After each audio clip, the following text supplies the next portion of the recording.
all day in the sun. Big boss man got a big shotgun. Gonna take my shovel. Gonna cut off on my big toe.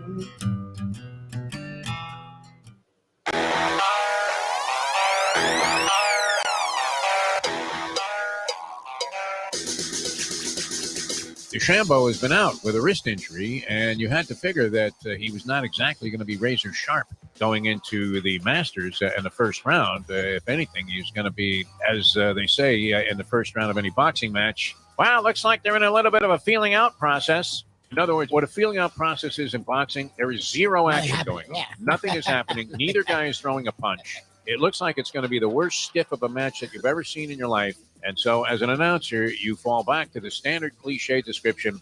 Well, this looks like a little bit of a feeling out process. In other words, you're a lying scumbag, Mr. Announcer. This is the worst fight that you've ever seen, which I had the pleasure of calling the worst fight in history. Yes. And it's documented with over 2.3 million views on YouTube.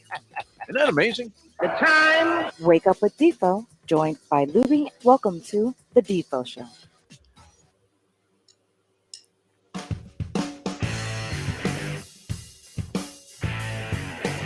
It's so true. If you want to make it in life, you either have to be really good or really awful. That's the way to go. And you'll attract attention. Good morning, everybody. Good to be with you on this fine Thursday. Jeff Deforrest, Mike Lubie, Lubitz, the Defo Show here on Jack Namer's fine facility and platform, the ION channel, which is growing exponentially with each passing moment. Happy to be here with you. We have the Hialeah Park Trivia Challenge coming up today. I did get word. I don't know if you want to be in on this, Lubie. You're going to be around May 7th? Gonna be in town, or are you off gallivanting around the world on one of your global tours? I'm here. In town? Yes. Don't know if you want to make it a doubleheader. A little Kentucky Derby at the Champion Simulcasting Room. Frankie already said, let me know. I'll reserve a table, so I have to give him a number. Just give me a number. And you say, well, can we accommodate 10? Give me another number. No. I was going to say That was a Jersey Kyle thing. But anyway, and then the boxing at night, El Boxeo, it's going to be great. So looking forward to that. And I think I'm going to make plans. I know it's not hard to arm wrestle the Mustang. I don't really have to, get too forward about convincing the Mustang to go to Hialeah Park. The minute I say, hey, you want to go down to Hialeah Park? We got a function down there or some kind of event. Boom, she's in the car, ready to go. As opposed to the usual, Mustang, you ready? Stang, you coming? Is this typical of all women, or is it just the ones that I've known? This hasn't really been the case with every woman I've been with, but where they always have to go back in the house when they've come out, like you're ready to go somewhere, and maybe you're running a little late. Like I'm a stickler. I know it's going to take time to park. Say I'm going to the Funky Biscuit, catch a musical show, and they have very limited parking that's available there sometimes. They really screwed that up. It's nothing to do with the Biscuit, just the place where they're located, called Royal Palm Place. Now they have like 2 parking spaces that you can park in. And if you're in there for more than 5 minutes, they put a block on your tire, right? One of those bolts, whatever that thing is. And so anyway, I like to, sort of leave so I have time to do everything because I want to get there before the first song. I don't like walking in the middle of the thing. It just, it seems rude to me. And, I like to catch a thing from beginning. I don't necessarily always stay to the very end because they do play for a long time. And, there's certain prohibitive factors involved here, like getting up at a ridiculous time in the morning to do this, believe it or not. And yeah, almost routinely, right? I mean, if in this case, the Mustang, if she comes down, she gets in the car, she's ready to go. And I'm pulling away and she goes, oh, wait a minute. Now, does that happen? Is that typical of all women where they always have to go back in the house? Now, I imagine it's true of some guys, too. It can't be just unique to women. Or is it like Lubie Lubitz? Do we make a statement here that is just as inflammatory as any, as sexist, as misogynist, as anything that we could possibly say on this show, that a woman is more inclined to have to go back in the house to either get something or switch something out or do something different after they're already ready to go? What do you think? It's a mix in my world because my mom always did that, always. So it made me a complex where I want to be on time everywhere because we're always late because my mom always futzed around. Yeah. Shirley is interesting because once she leaves, she leaves. But to get her to leave is so fun. Like to get her to actually come down and leave the house. Oh yeah. Well, It's that's another just episode. that's what she does. I'm the one that double checks 2 and 3 times Yeah. with OCD-esque things to make sure that once we leave, I don't have to worry about the house burning down. But once she leaves, she's good. She doesn't do the go Oh back. yeah. I forgot to turn the stove on. Yeah, I'm exactly. weird about that. I don't want to. I don't. But once we leave, we leave. Like it is what it is. Sort of write it All right. off. I mean, just a small thing, but anyway, and maybe a negative way to get started here because we will feature one of the great women broadcasters Exactly. that we have here in South Florida, and you've seen her all around the country, wherever you're watching the video from here on Ion Channel or listening on our various audio streams. The lovely Jessica Blaylock going to join us later on. However, she did say that she was going to be unable to join us on video because, give her credit. You usually out working late at night, and probably wants to look her best. She always looks great on TV. Yep. Well, we've seen her, when she wasn't on TV, when we were doing some of those spring training games, covers the Marlins and the Panthers. Does a great job for Bally Sports Florida and Bally Sports Sun. Tremendous reporter, great in-game field reporter. Also is doing pre and post-game shows. And wow, I mean, with 0.0 Blutarski, Lubie, numbers in terms of fanfare. Yeah. Have you ever heard less excitement and sizzle about an opening day game in any city for Major League Baseball than you will about the 1-4 Marlins, who open up at home today in their relatively new ballpark with the dome that everybody said, wow, this is going to do it. This is going to turn it around. We get that dome. Nobody's going to have to worry about the rain. And a couple of $1 billion of taxpayer money later, nobody goes to the games. The team sucks, and nobody goes to the games. It's true. Isn't that right? I mean, it's just a joke, right? When they built the arena in Sunrise, now called Florida Live Arena or whatever it is, some cockamamie name, and if it's not named after cryptocurrency, just ask Jerry Jones, then it isn't worth having a ballpark anymore because Jones just signed some mega deal with some crypto company, and I still don't get that, Lubie. Maybe I'm in the Stone Age on this. I really am. And the lasting image I will have of the whole crypto thing was when I was taking a boat ride with some friends of mine up the Intercoastal, and some boat just about swamps us and buries us. And I look, they had four like five. What would be the 400 horsepower motors? I mean, 4 of the biggest engines I've ever seen on an outboard. All of them. Like cops don't have these kind of horsepower and it don't have this much action on the back of their boat. And as they roll by and you're yelling, "Hey, asshole, slow down!" it was the boat's name was like cryptocurrency. Of course. And I'm like, wow.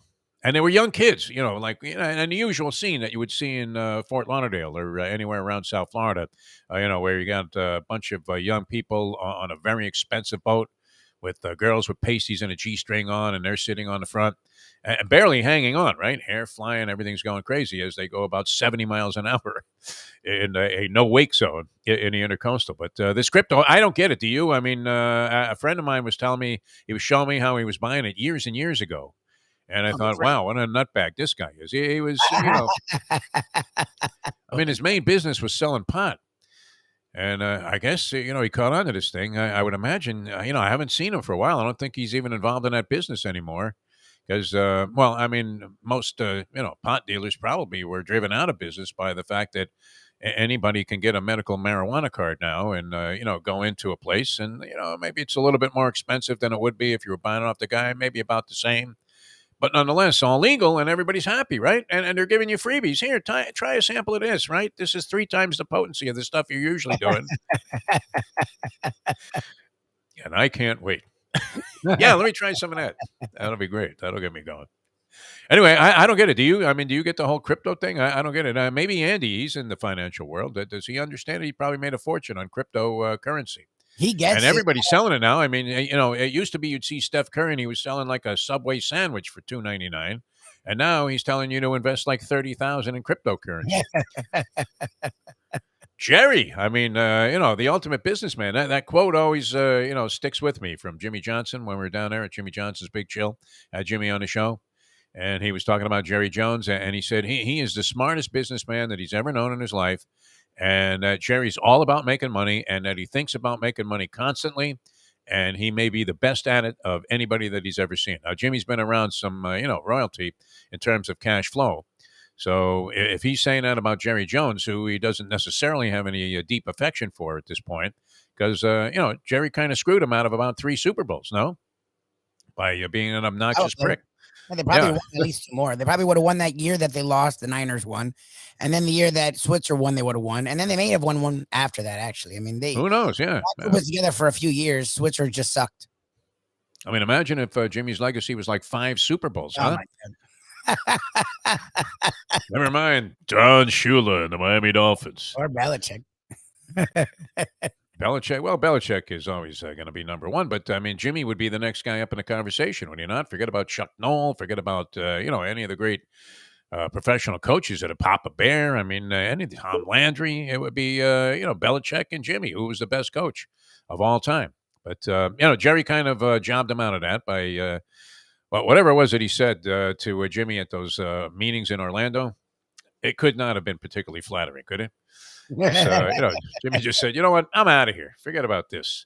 Let me go make a couple of million a year, working for Fox. What would Jimmy be worth in the booth now if he decided that he wanted to go into color analysis? I mean, how much better could it get than having Jimmy Johnson analyzing the game for you instead of all of these schmenks? You don't think he's better than Herb Street at trying to figure out what's going on out there in the NFL?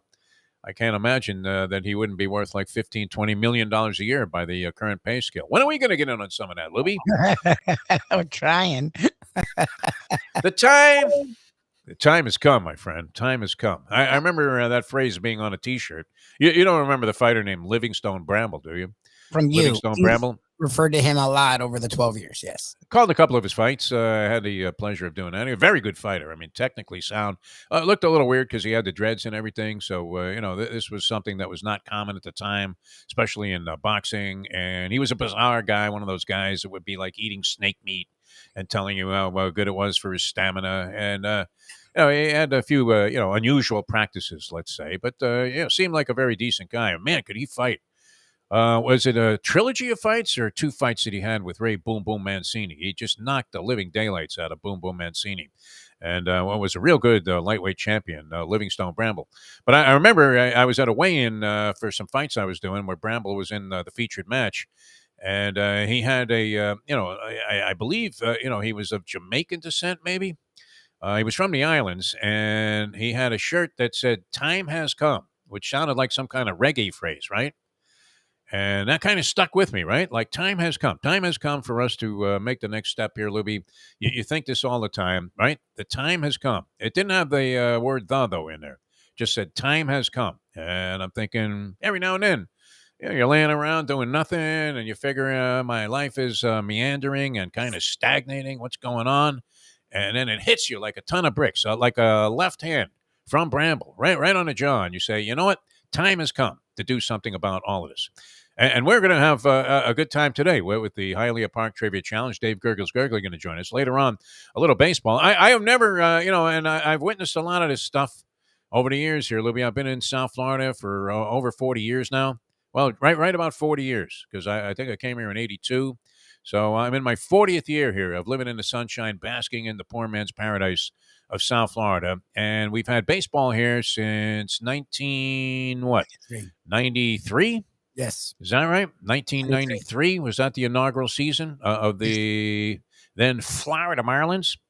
I want to say 93. Wayne Huizinga brought baseball here, and it was being played at what was barely functional as a baseball stadium, which is now Hard Rock Stadium. It was a football park, and they did their best to configure it and make it look like a baseball stadium. It really, I don't know that it was even adequate. Is that a good description for it? They did win a World Series there. And actually, they won 2 World Series while they were playing in that ballpark. And the rest of the time, they have been dreck, this Marlins organization. But so little fanfare. I've never seen so little in terms of commotion being made about opening day. You wouldn't even know it was happening today. In fact, it hit me, like the first thing that hit me was like, okay, it's Thursday. Anything going on? And I'm like, oh, yeah. And when you told me Jessica Blaylock was coming on the show, that's when it connected with me that, oh, yeah, it's opening day in town for the Marlins. So not a lot of buzz about that. The 1-4 start on the road. I don't know. Did they need to go 5-0 for people to even create a little bit of interest in this game? What do you think? I know you're Uh, struggling with something here. Looks like you're Gurgles communicating is with the there. great Dave Gurgles Gurgley. Yes. I sort of missed what you said. Were you talking about the Oh, I Marlins? know. I mean, did they have to win their first 5 games for anybody to have even the slightest bit, The or this Marlins? game to have the slightest bit of appeal for an opening day game, right? Don Mattingly, they trot everybody out there. They line everybody up on the sidelines. All the coaches come out. Guys you didn't even know were with the club. And here's Smokey Burgess. It's like, Smokey Burgess, I thought he was dead, right?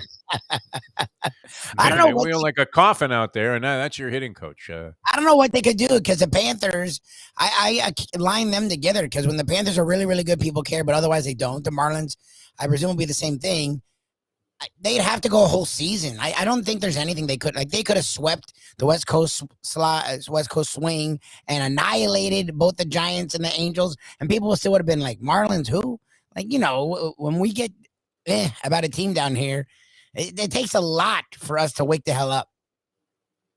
And yet, I mean, your man Chance Chisholm is coming through. He's a star. He already made like what should have been a #1 play on Sports Center, a spectacular defensive play. He's got a couple of home runs. I don't know what his average is. I would have to say I'm as guilty as anybody of being completely indifferent at this time because we don't have money riding on the drive for 75. I think the number was like 75 or 76 over under total for the Marlins, which is kind of modest, right? I mean, they're Vegas boys are expecting, and they have all the algorithms and Pythagorean theorem, whatever it is that they apply to come up with these numbers, which are sensational. Let's face it.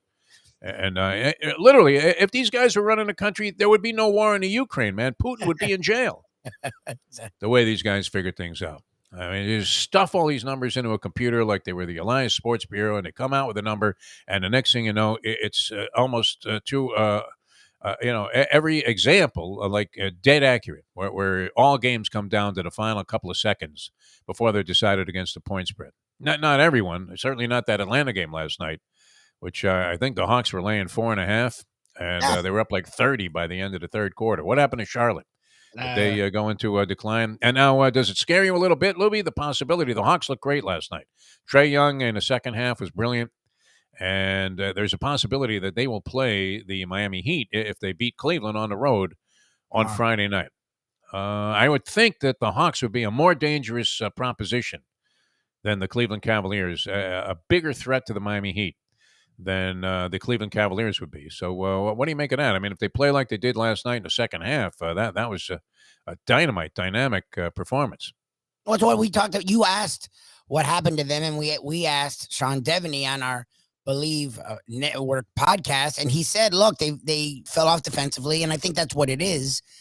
But we saw this team go really far in the playoffs last year. They have a lot of young guys that can score, that can do a lot of things, and in the playoffs, they're dangerous. I wouldn't be worried about them if I'm the Heat, but they're definitely a tougher out than the Hornets or the Cavs. Like, I would much rather have taken on the Cavs or the Hornets, but I mean, I think the Hawks would be a little tough, and he would win in like 5 rough games. It would be like maybe the Sixers a few years ago with the big 3, where they didn't sweep them, but they got through the series unscathed and were ready for the next round.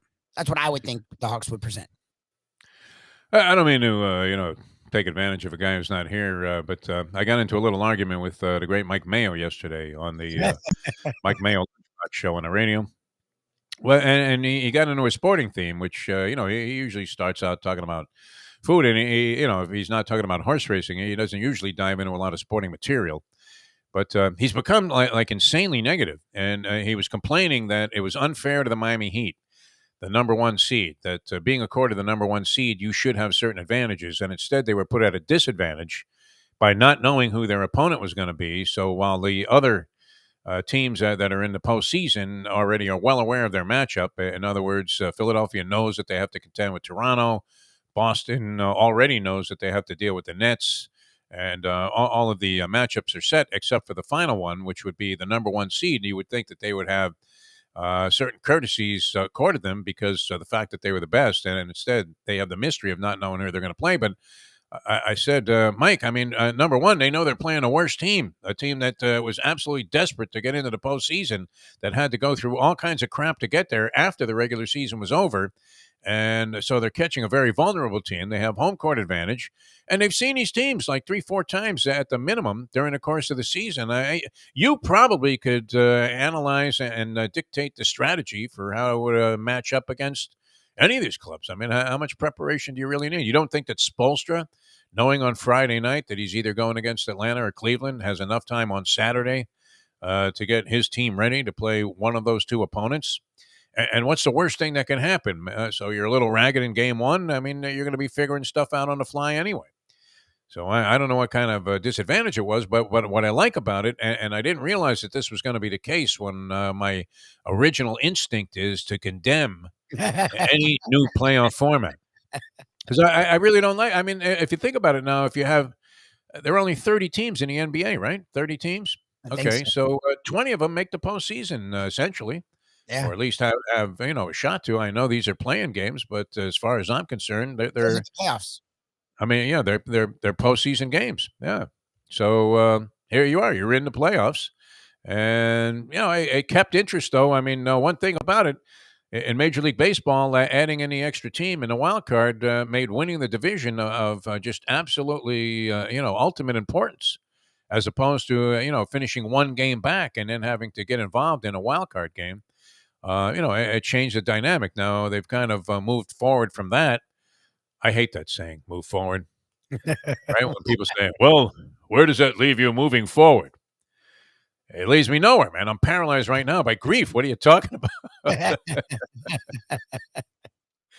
That's a horrible saying, huh? Moving forward. I'm sorry I said that, people. I take that. Please scratch that from the record, Mike Lubitz. Okay. But I think it did accomplish something because it made the regular season a little bit more meaningful right down to the end. In other words, some teams, the Heat, threw in a stinker there at the end deliberately. They rested everybody. The Celtics decided, on the other hand, Lubie, and maybe this will come back to haunt them, but I respect this, that they were going to go ahead and try and win every game. They got the second seed, even knowing that there was the possibility that Brooklyn would be their opening round opponent. And their approach was, you know what, so be it. If we have to beat Brooklyn, we're going to have to beat somebody good. May as well be in the first round of the tournament. Didn't they get taken out in the first round last year by Brooklyn? They did. I think so. But that was a different Brooklyn team, right? Although they had like a limping Harden. It was worse, actually. Yeah. Because Kyrie was in space. Yeah. We didn't know what planet he was on. Durant was sitting there going, why did I sign up to play with these guys? Unbelievable. They caught that guy, by the way, the subway killer. He turned himself in, sort of. He called from a McDonald's and said, hey, come get me. Okay.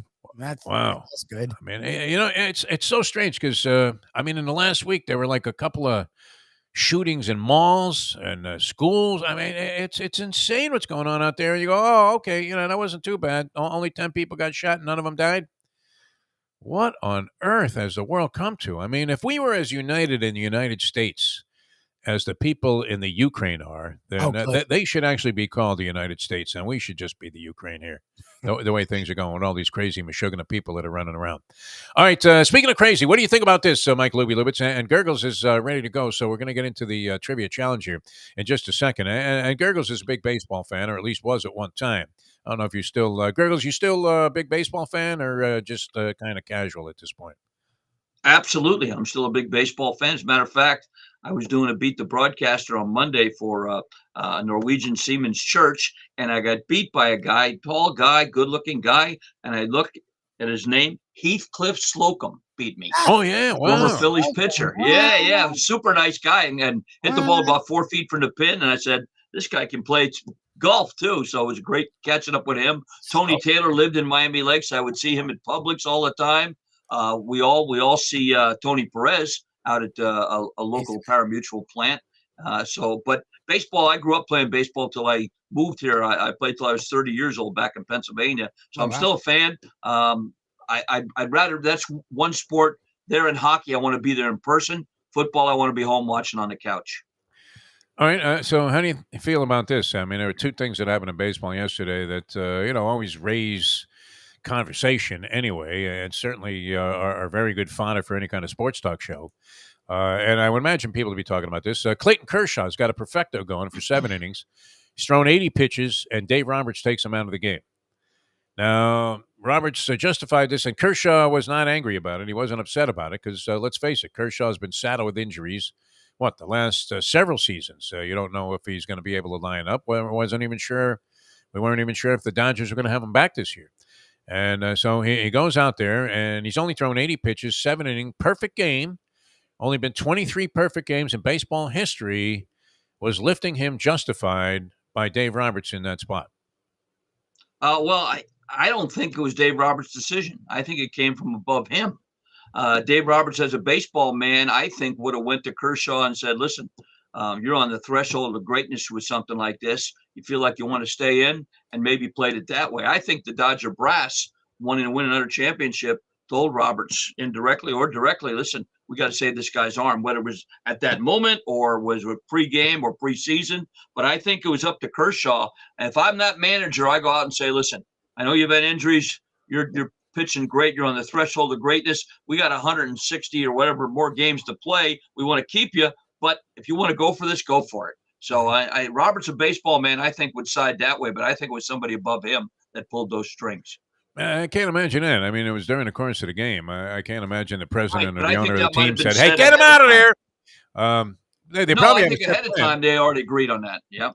But I don't think it was solely Robert's decision. All right. How would you have felt if you were a fan? And of course, reliever comes in and the first guy gets a base hit and ruins what could have been Dodger history. Now, you don't know if Kershaw would have been able to complete it. I would have to say that they probably made the right move because Kershaw injury problems, shortened spring training. Pitchers didn't really have a chance to build their arm strength. Very rarely do you see a pitcher throw a complete game anymore. And even though he was only at 80 pitches, who knows? I mean, if it took him another 25 to get out of the eighth inning, are you going to bring him out there after 105 pitches early in the season to throw the ninth because he's got a perfect game going? And maybe that's the thing that wears his arm out. And all of a sudden, he's got bursitis, inflammation. He's got virtually everything. He needs Tommy John. And you took a shot, maybe didn't even get the perfect game, but you lost, one of your starting pitchers, one of your key starting pitchers for the season. Well, let's take a look at it this way. So he faced 21 batters and threw 80 pitches. So that's less than 4 pitches a batter. Let's so say obviously 4, he had his stuff, and they were getting their outs. You have to help me here. Was that in LA or was that on the road? That I don't know. I want to say it was in LA, but I'm guessing on that. Because it was in LA, then it wouldn't matter to the fans because half of them probably still didn't arrive at the stadium by that time. Or they were long gone. That's for sure. Yeah, or that too. Yeah. It's not easy getting in there to Dodger Stadium. It really isn't. I mean, there's like one road in. It's kind of like going to what is it, Clemson, right? When you go to the football stadium there, and there's one way in and one way out. But if you're inside, of half an hour to game time, it's going to take you forever to make your way into the parking lot, which maybe, giving too much of an excuse to the LA fans who are notoriously late for anything. But, they also have to drive around LA, which is a parking lot also pretty much everywhere you go. All right. So would you have taken him out or left him in, Dave Gergely? You're managing. I would have left him in. Okay. I'd have left him in. All right. Now, the other thing that came up, the unwritten rules of baseball. And this was a game between the Padres and the Giants. And the Giants, I think, are up 9 runs in the 6th inning. And one of the Giants hitters comes up and lays down a bunt for a base hit. And the Padres guys are cursing him out. You wimp. This violates all the, unwritten rules of baseball. You don't show another team up like that. What are you bunting for a base hit up 9 runs? And I say to that, stuff it up your ass because, there should be no unwritten rule of baseball. I mean, if you want to be courteous, and you're blowing out an opponent, you don't want to rub it in, that's one thing. But there's no guarantee that, San Diego still had plenty of time to rally and make up the 9 runs. It's happened before. And no matter what, I mean, you shouldn't be whining about getting blown out. Do something about it to stop it. If, you want to complain, just wake up and say, hey, you know what? Well, we're getting our ass kicked here. Well, why don't we at least try to win the rest of this game? Maybe outscore them the rest of the way, make it close, make them nervous, do something. But to sit there and whine about the fact that a guy got a base hit on a bunt seems very unreasonable and irrational to me. Well, on this one, I agree with you 100%. I mean, if you're losing 9-0, that's your fault. And maybe they're saying, listen, we've had so much problem with bunts this year for base hits. This is a great time to practice something like that while we're up 9. So yeah, I agree 100% there. Do something about it. The unwritten rules there. No, that one I don't go for. Some of the other ones in baseball where somebody plunks you, you plunk them. I don't know about that stuff, but that particular thing, anyway, on base, why not? Why stop trying when you're ahead? You always got to keep trying. What do you think, Lubie? Well, no, we've talked about this for years. Look, in Little League, I'll get mad when a team's up by a lot because, again, to me, coaches in Little League, and I've coached a lot of different sports in Little League, take it way too seriously. I've had teams that have won titles. I've had teams that have sucked. I coach them the same way. When we get up big, all right, let's pull it back. Come on, kids. Let's not be jerks. And when you're down, let's not be jerks that they're up. Respect the game. Sportsmanship's big to me. And it pisses me off when coaches will be up 5-0 in Little League soccer and they still have their best people up front. Like that's a jerk move to me. Like that's where I stand there. But when they get to professional, all bets are off. When you get to even college, to me, all bets are off. Like there's billions of dollars into this sport. There's nothing better than live action practice, whether you're up or down. Like running drills in the fucking dome at 3:00 on a Tuesday is not the same thing as when the lights are on. So if I can get live action practice, as long as no one gets hurt, why not? Like I've never got the unwritten rules crap. Makes no sense to me. Like, you know what? You just looked at your home run for 3 seconds instead of 2. So I'm going to try and take your head off and put you out of a career. Like, what the hell? Like, how did you get there? Yeah. Like, how did me enjoying my moment, whatever the hell I did, now make me almost die? Like baseball's really weird about that. And I don't get it. Well, the other thing about baseball, I mean, it's one thing you have Gino Auriemma with the Yukon women, and they're beating a team 130-12 with 38 seconds to go, and he still has his starters in a game. All right, that's a little excessive. That's over the top. That's rude, and you're just either trying to embarrass the other team, or I mean, there's no way you can lose because the clock is going to expire. There's not enough time for the other team to do anything about it. Baseball has no time limit. And there's no guarantee they don't rally for 10 in the 9th inning and you lose the game. So, and then beyond that, what are you supposed to tell the hitter? Hey, listen, just take 3 pitches right down the middle. Don't even swing because we're up 9 now. That's it. I mean, at that point, then why doesn't the other team just invoke the Little League rule of the 10-run rule or something, give up another run and walk out of there? But, I never got criticism. Wasn't Walter Matthau criticized when he pulled Tatum O'Neal in the Bad News Bears? He was pitching good. Very much like the Kershaw thing last night. All right, we have the Hialeah Park Trivia Challenge coming up here. We're going to get into that in just a minute. You can line up if you want to play. I know Lenny the Chronic, I think, is planning on being a part of the game today. And if we have the usual suspects, that's just fine. Otherwise, you can give us a call at 954-417-0070. 954-417-0070. You'll be there tonight, right, Landlubbers, Lubie? Yes, sir. I mean, we won't have the gift certificate to you in time. In fact, you may never get it. But, I mean, if you receive this gift certificate that Lubie's mailing out to our winners, which, what do you have? Just a rubber stamp with Lenny's address on it? Is that how you... By the way, Gurgles, that check is in the mail. But it just got there. It got there late yesterday. I think the mail person. Not a problem. They only come like every other day here, right? But when we're ready to go to Hialeah Park, I should let you know, I just got some info from them. This Sunday, 2 to 5 o'clock, is a spectacular Easter brunch. So nice. $20 for adults, $10 for kids. And they have the new area. It's called the Adina Healthy Village. It's like downstairs, outside, a beautiful area to dine. So if you don't have any Easter plans this week, I would go there. $20 for adults, $10 for kids, 2 to 5. And while your spouse is taking care of the kids, sneak upstairs, make a couple bets. I think Gulfstream's open as well for simulcast, and Oak Lawn maybe, but not Keeneland or Aqueduct. But yeah, 2 to 5 p.m. And then they're going to have more information for May 8th for Mother's Day brunch as well. So spectacular brunch in Hialeah, $20 only for adults, all you can eat, $10 for kids. Don't miss it. All right, that sounds great. They're always doing something special there, and they make it nice for families also. And I'm looking forward to it, Hialeah Park. This doubleheader, Kentucky Derby on May 7th, and then they have a big boxing card, which is going to be electrifying. Wow, and the last one, they knocked it out of the park. And Frank Fiore, the Henry Kissinger peacemaker of all, these guys are probably friendly anyway. Local promoters, Henry Rivalta and Leon Margulies, Louis DeCubas, they have teamed up to bring like a spectacular array of Cuban boxing talent. and these are young pros that have already made a mark of distinction in the game. And we all know we're going to see one of the Cuban defectors fighting Errol Spence Jr. in the biggest fight so far, I guess, this year, unless you count these Canelo walkover fights.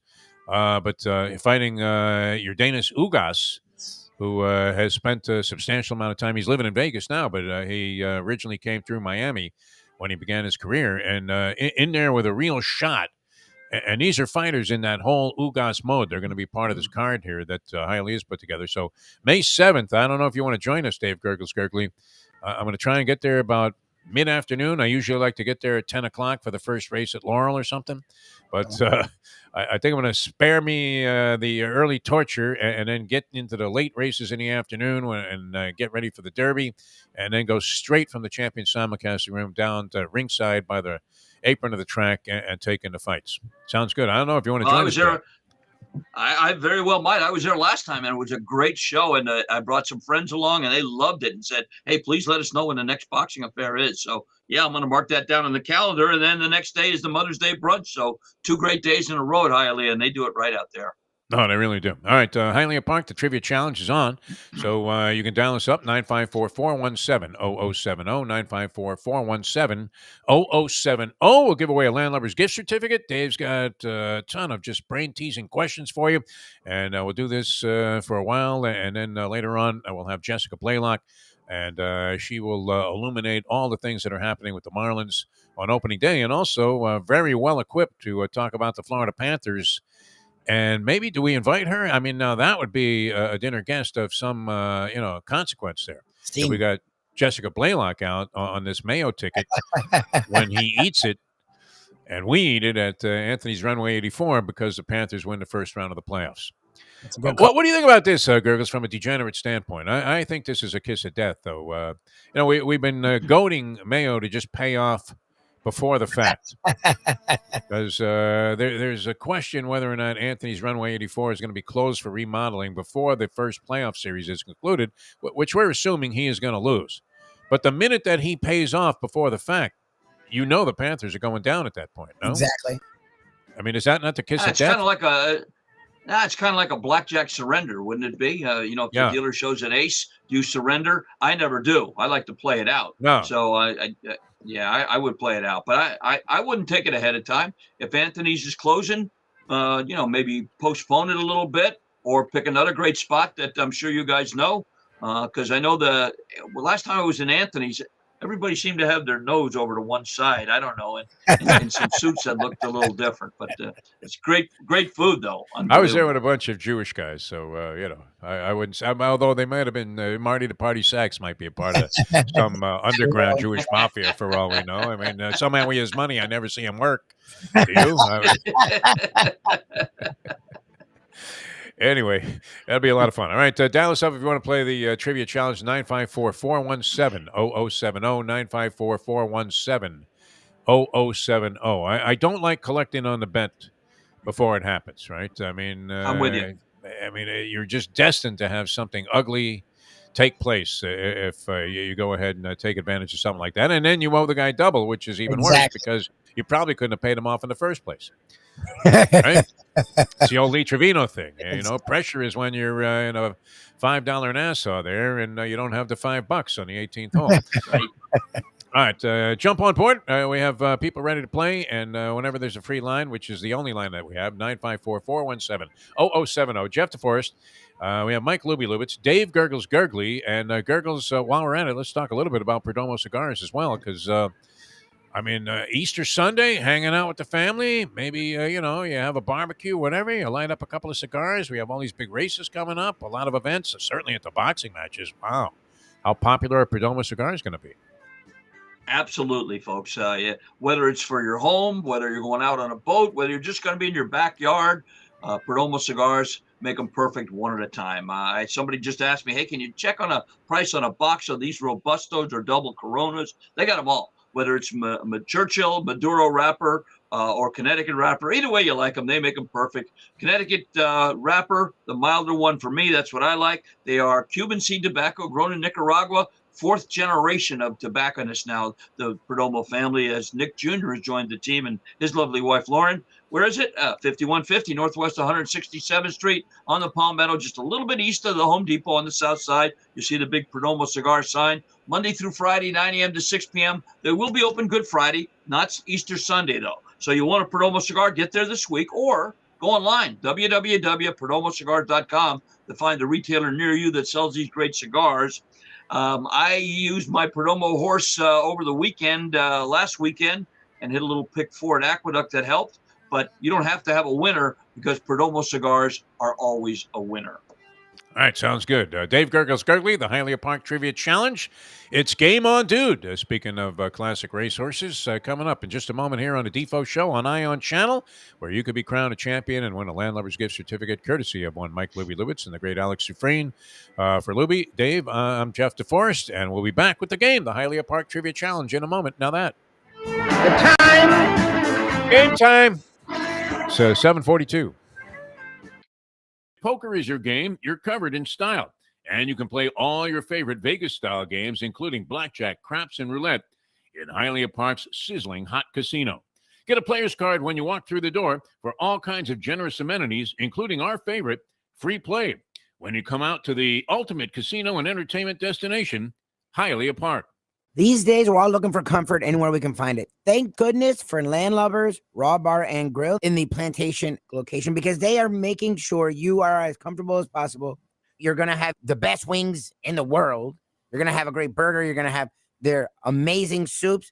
Again, Landlubbers Raw Bar and Grill. It's nice and easy. Just go to landlubbersbarandgrill.com for both your pickup and free delivery. Thank goodness for Landlubbers for making you always feel right at home. Catholic Health Services is committed to care that changes as your needs do. Our full continuum of services is designed to be there throughout your care journey. If you need assistance with daily living, post-acute care following a serious health event, or additional medical care at home, we also offer skilled nursing and palliative and hospice care. Your care needs may change, but our commitment never does. Catholic Health Services, South Florida's #1 choice for post-acute and end-of-life care. Visit CatholicHealthServices.org.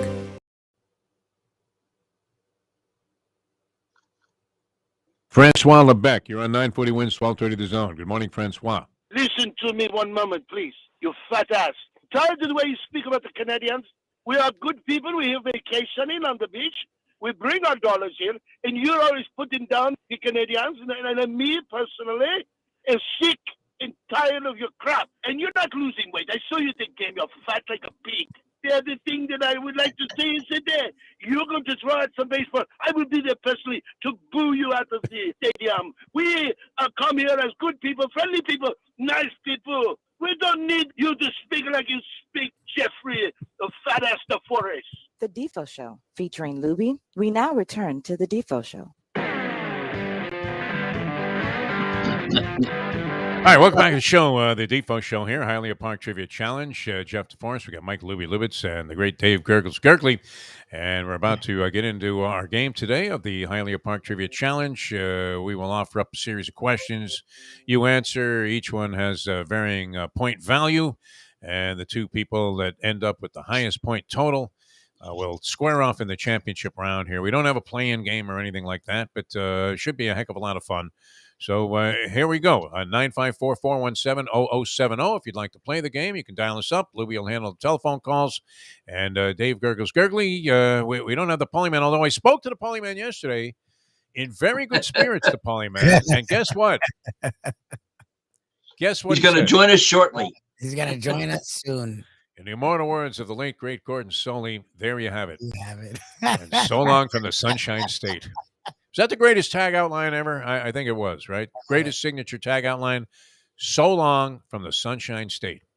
All right. What was Bob Savage's tagline? He was really good too. Bob Savage Sr. Remember? It was like something, and heading home.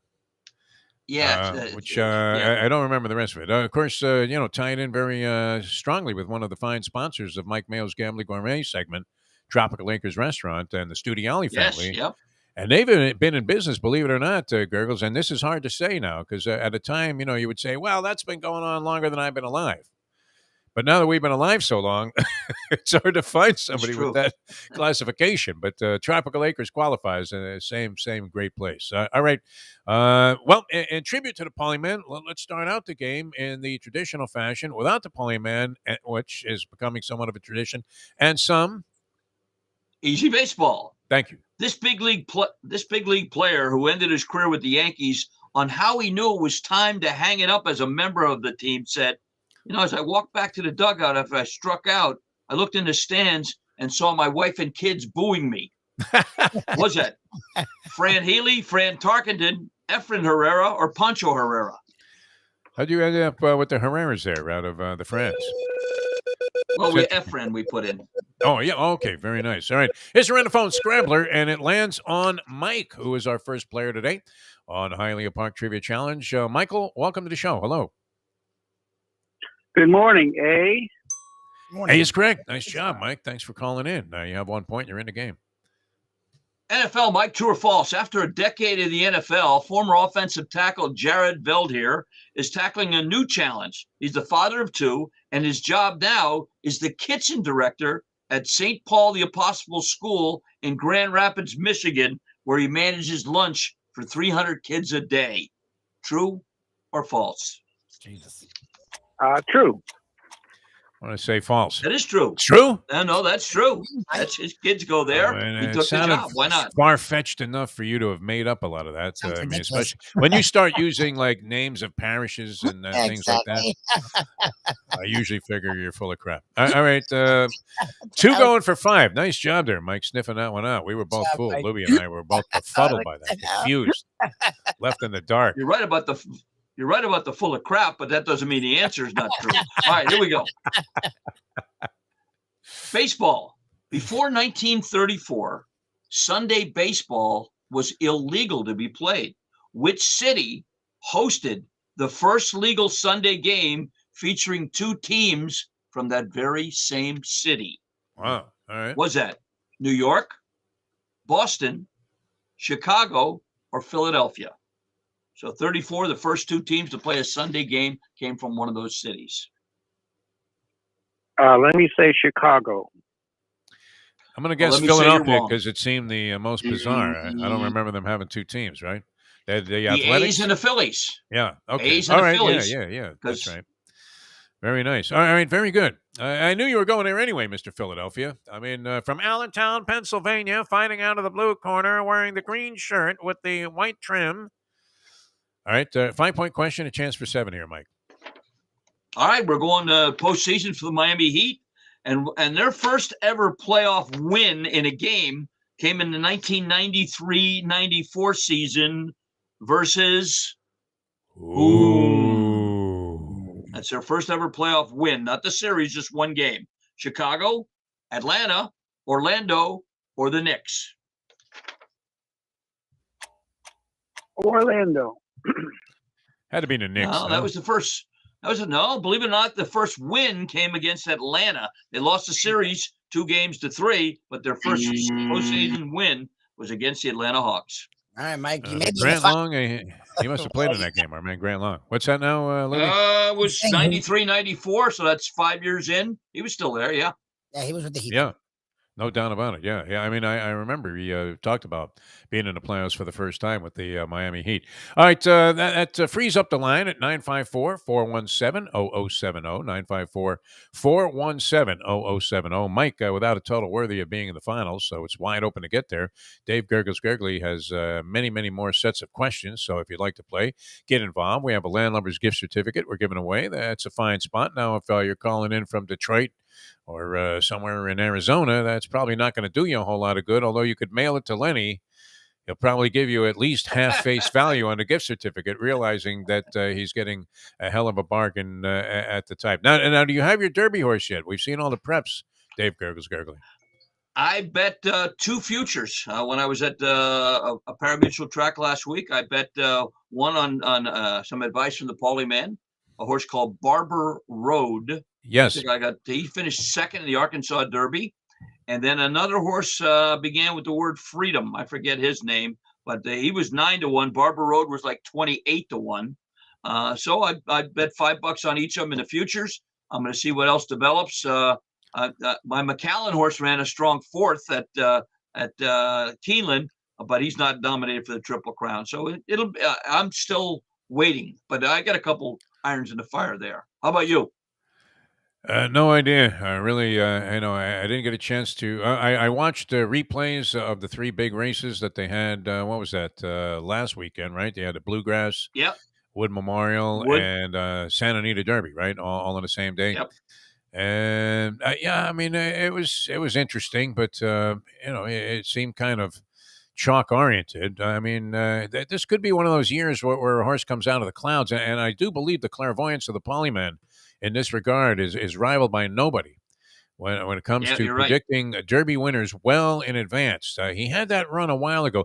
Can you kind of sabotage your own ability to see things, your own clairvoyance by getting into various jackpots? I mean, because he was so on it. Remember, he picked like 3 straight Derby winners, and at the time he was rolling. He was always in a jovial mood, and then he had a few health issues and this and that, and some people maybe pressuring him for some capital, and all of a sudden, he lost his extra sense about this stuff. You would ask him who he liked, and it was like, I don't like anybody really. And then he would walk away, and you would think, well, what happened to this guy? He used to boldly predict, Barbaro and, Animal Kingdom. Lubie even cashed on that, a Polyman special, Super Saver. I was the only one. Well in advance of the Derby. I mean, like way before. And these were horses that nobody had heard of at the time. Like you'd seen him win one race, maybe here or there, and really didn't look like any overwhelming possibility of winning the Kentucky Derby, and they'd come away with the win. But he likes this horse. So what was the name of the Barber something? Barber Road. Barber Road. Barber and then Road. Yep. Yeah. Yep. Okay. So and is that a Barbaro disciple? No, it couldn't be, because Barbaro checked out before I he didn't ever look got at the to the breeding shed. on it. I just took Paulie's word for it. And All right. since that pressure is off him, let's hope he's right. All right. It's going to be good. All right. We're ready for our next set of questions. Dave Gurgles Gurgley, fire away. We have nobody with a total worthy of being in the finals. Mike went in there and looked like he was going to make a run, but was unable to come up with the last couple of answers. Still might be involved in a championship round, so don't lose hope, Mike. This game is like that, where even the 10th seed can somehow make its way into the Eastern Conference Finals. Here's Dave Gurgles Gurgley, our next set of questions. This is dedicated to the lovely and talented Leslie Visser, who has been to a few derbies herself. NBA, this Boston Celtic on Playing Hurt said in his post-game interview after scoring 10 points after breaking his foot during the game, said, John Wayne would have been proud of me. They got me in the foot, but I went down shooting. What was that? ML Carr, Austin Carr, Jamie Farr, or my mother the Carr? I like ML Carr when he's waving a white towel, man. That was probably, imagine that's your signature moment in sports, even though he was a pretty good player. Here's a scrambler. Lubie rolling the Renophone scrambler to select our next player. And lo and behold, Lenny the Chronic. Welcome to the Hialeah Park Trivia Challenge. Good morning, Lenny. The early holidays. Nice. Over in Easter. How you doing? Yeah, good to have you here, Lenny. How are you doing, by the way? Everything all right? Are you still mad at Lubie for supposedly hosing you and acting like the umpires are treating the Marlins lately in those trivia contests? Lubie's the best. Lubie's the best. I don't hose him. We treat them. There's no extra favors done for them. They're winners. You don't need help. When you're a champion, everyone's out to get you. That's how it is. When you open your wallet, Lenny, what is more prominent there? The number of actual American dollar bills or the number of gift certificates to Landlubbers? Those are the best. Those gift cards are the best. He has a lot of Can you put them in like a slot machine, like one of those voucher tickets? Just stick the Landlubbers gift certificate in there and get like $25 of free play. That would be a nice thing. Take up gambling. Last week, loaded with free coupon eaters. It was Andy was there eating, so was I, and a lot of fun. Thanks to you guys. Yeah, we're going to work Sufrene right out of business there. All right, here's your true-false question, Lenny. All right, Lenny, horse racing, true or false? Believe it or not, the comedy team of Bud Abbott and Lou Costello actually met one day at Aqueduct Racetrack when they were both struggling vaudeville performers and decided to team up. True or false? God. Why not? True. That's what I'm going to say. No. No, you got me too. That's got I'm 0 for 2 on the I true thought false that was- questions. No. Gurgles. I think they were at Yonkers because they were working during the day. No, I'm kidding. Well, in typical fashion, I mean, playing the form here. Mark Lawrence probably, entered that in his computer. Lenny again, wrong on the true-false question. That's 17 straight weeks after a full moon that Lenny the Chronic is whiffed on the true-false question. One going for 4, my friend. All right, Lenny, let's go back to baseball. Let's go back to April 8th, 1969. The Montreal Expos won the first ever international regular season game in baseball's history, 11-10 over whom? I don't know that one. Okay. Well, let me give you some choices. Was that We'll the narrow Mets, it down for you, Lenny. the Phillies, the Mets, the Phillies, the Pirates, or the Cubs? Let's go with the Phillies. Phillies. Let's go with meet the Mets, beat the Mets. The Mets, They beat the come Mets on. at Shea Stadium, 11-10. Hold on there, Gurgles. I have a Didn't prop. know I can, that. work into the show here. Let me see. And I'm going to ask you, actually. It's the Lenny Which- bobblehead doll. Oh, no. Yeah, I should give this away. It's actually a good one. And like I said, the ones that I sold at Shea when I was a vendor there, there wasn't ever a one that came out of the box that didn't have a crack in it or the spring was broken, right? Did you remember that? Like you'd open a box for a bobblehead doll, and they were like $1, which I guess at the time, was fairly much of a premium. And either the spring was off and the head was just loose, or the head had already a crack in it. I don't know what manufacturing plant they were using, because it had to be somewhere in an area of China where they weren't very efficient. But here's my favorite one, Gurgles, that I have on my desk here. Jack has said we got to dress up the set here, and that is the pirate Lafitte Pink Eye, and a reasonable facsimile of the pirate. And wow, it must be old because it was given out by Calder Racecourse. It's written on the back. Unbelievable. All right, 5-point question here, Chronic. 5-point question that would take the lead. All right, Lenny, I know you're a big NFL fan, right? Yes, sir. So now you're getting Okay. All right. ABA. All right, here we go. ABA. Only 3 players averaged over 24 points during their entire career in the ABA. Only 3 did that. Wow. Which of the following did not did not average over 24? Which of the following did not? Dan Issel, Julius Erving, George McGinnis, or Artis Gilmore? Wow. That's a great question. Go with Dan Issel. Issel. No, he Great question, and a great question and a lousy answer. Yeah, he was a high scorer. Issel averaged the 25.6, Irving 28.7, McGinnis 24.8, Artis Gilmore just 22.3. Wow. Anyway, we love you, the Chronic. All right, Lenny, you're tied for the lead right now with 0, so that's good. One, he's got one. No, he had 1. But the 1 and the 2 don't matter, right? That's kind of like the regular season. And then you get into the meat of the matter here. We don't prioritize if you had 1 or 2 points in the game. Although now both of these guys still eligible to get to the finals here, and we'll play as many more as we can before we get into some other things here, including Marlins opening day with the lovely Jessica Blaylock from Bally Sports, Florida. She does a tremendous job. And this woman, she's a little bit of Anthony Bourdain at the same time, because where is it? I think it's Seattle. They sell like chocolate-covered crickets or something. There's like a big delicacy there because they have nothing to eat. Imagine going to the concession stands and getting robbed on a bunch of chocolate-covered crickets. Wow. Right? I mean, it's bad enough when you pay regular price for them, but imagine paying ballpark prices for these and then eating this disgusting stuff. I forget what it was that she ate, but, she wasn't afraid to go out there and try like the most bizarre thing that they served at any ballpark, which is something we greatly admire about her, and does a tremendous job. Hockey and baseball. So we'll have that coming up. All right, we're coming back. We'll play more players. Dial us up, 954-417-0070. Dave Gurgles Gurgley, Mike Lubie Lubitz. I'm Jeff Deforrest. It's the Hialeah Park Trivia Challenge. Circle your calendars for a couple of events there, and just check HialeahPark.com. I'm all in on May 7th. You're all in on Easter Sunday, Gurgles. Going to be a blast. Anytime Easter Sunday, this Sunday coming. Yeah. 2 to 5, $20 for adults, $10 for kids. Downstairs the restaurant, and while they're going back in line for another serving, go up and bet a couple races right upstairs. You can't beat it. They do a great job too with the food there, Lubie. I still, that's one regret about.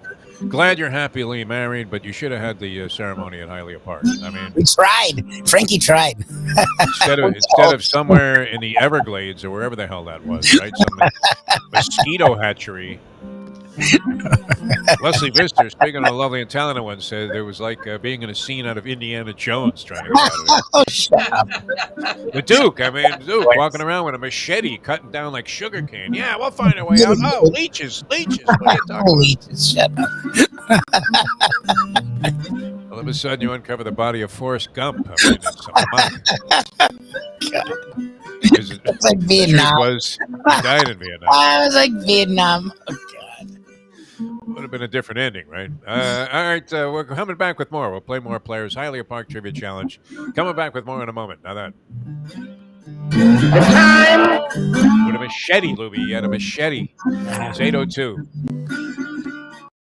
Tony Segreto here. Let me ask you a question. What do you look for when you go out to eat? Good food, obviously, friendly atmosphere, not too loud, but good energy, reasonable prices, and a place where you feel comfortable. You're talking about the Texas Roadhouse. Good for a family, good for a date, or just a night out for yourself, and prices that will make you extremely happy. Their ribs unmatched. Steaks hand cut every day. Everything, and I mean everything, is made on site, including their incredible bread. Trust me when I tell you, Texas Roadhouse, your restaurant, your destination when you say, where should we go and eat tonight? From the newly renovated sports bar to the beautiful bayside views captured at the Tiki Bar, Jimmy Johnson's Big Chill has it all. Located at mile marker 104, the Big Chill also offers waterfront dining while experiencing breathtaking sunset views of the Florida Keys. It's simply the hottest spot in the Keys to cool off. That's Jimmy Johnson's Big Chill at mile marker 104 in Key Largo. For more information, call today at 305-453-9066. Any time of year, things can happen to your home or business, and the insurance company can be your friend, but they also can be your enemy. Horizon Public Adjusters, Justina Testa, are here for you to help this process go so much easier. 7 to 10 times more money recovered with a public adjuster than if you went on your own. If there's no recovery, there's no fee. Before you call your insurance company, call Horizon Public Adjusters and Justina Testa at 954-809-8752. You can't fake caring. Women can sense this immediately. You don't really care. You didn't really want to do any of this. We now return to the Defo Show.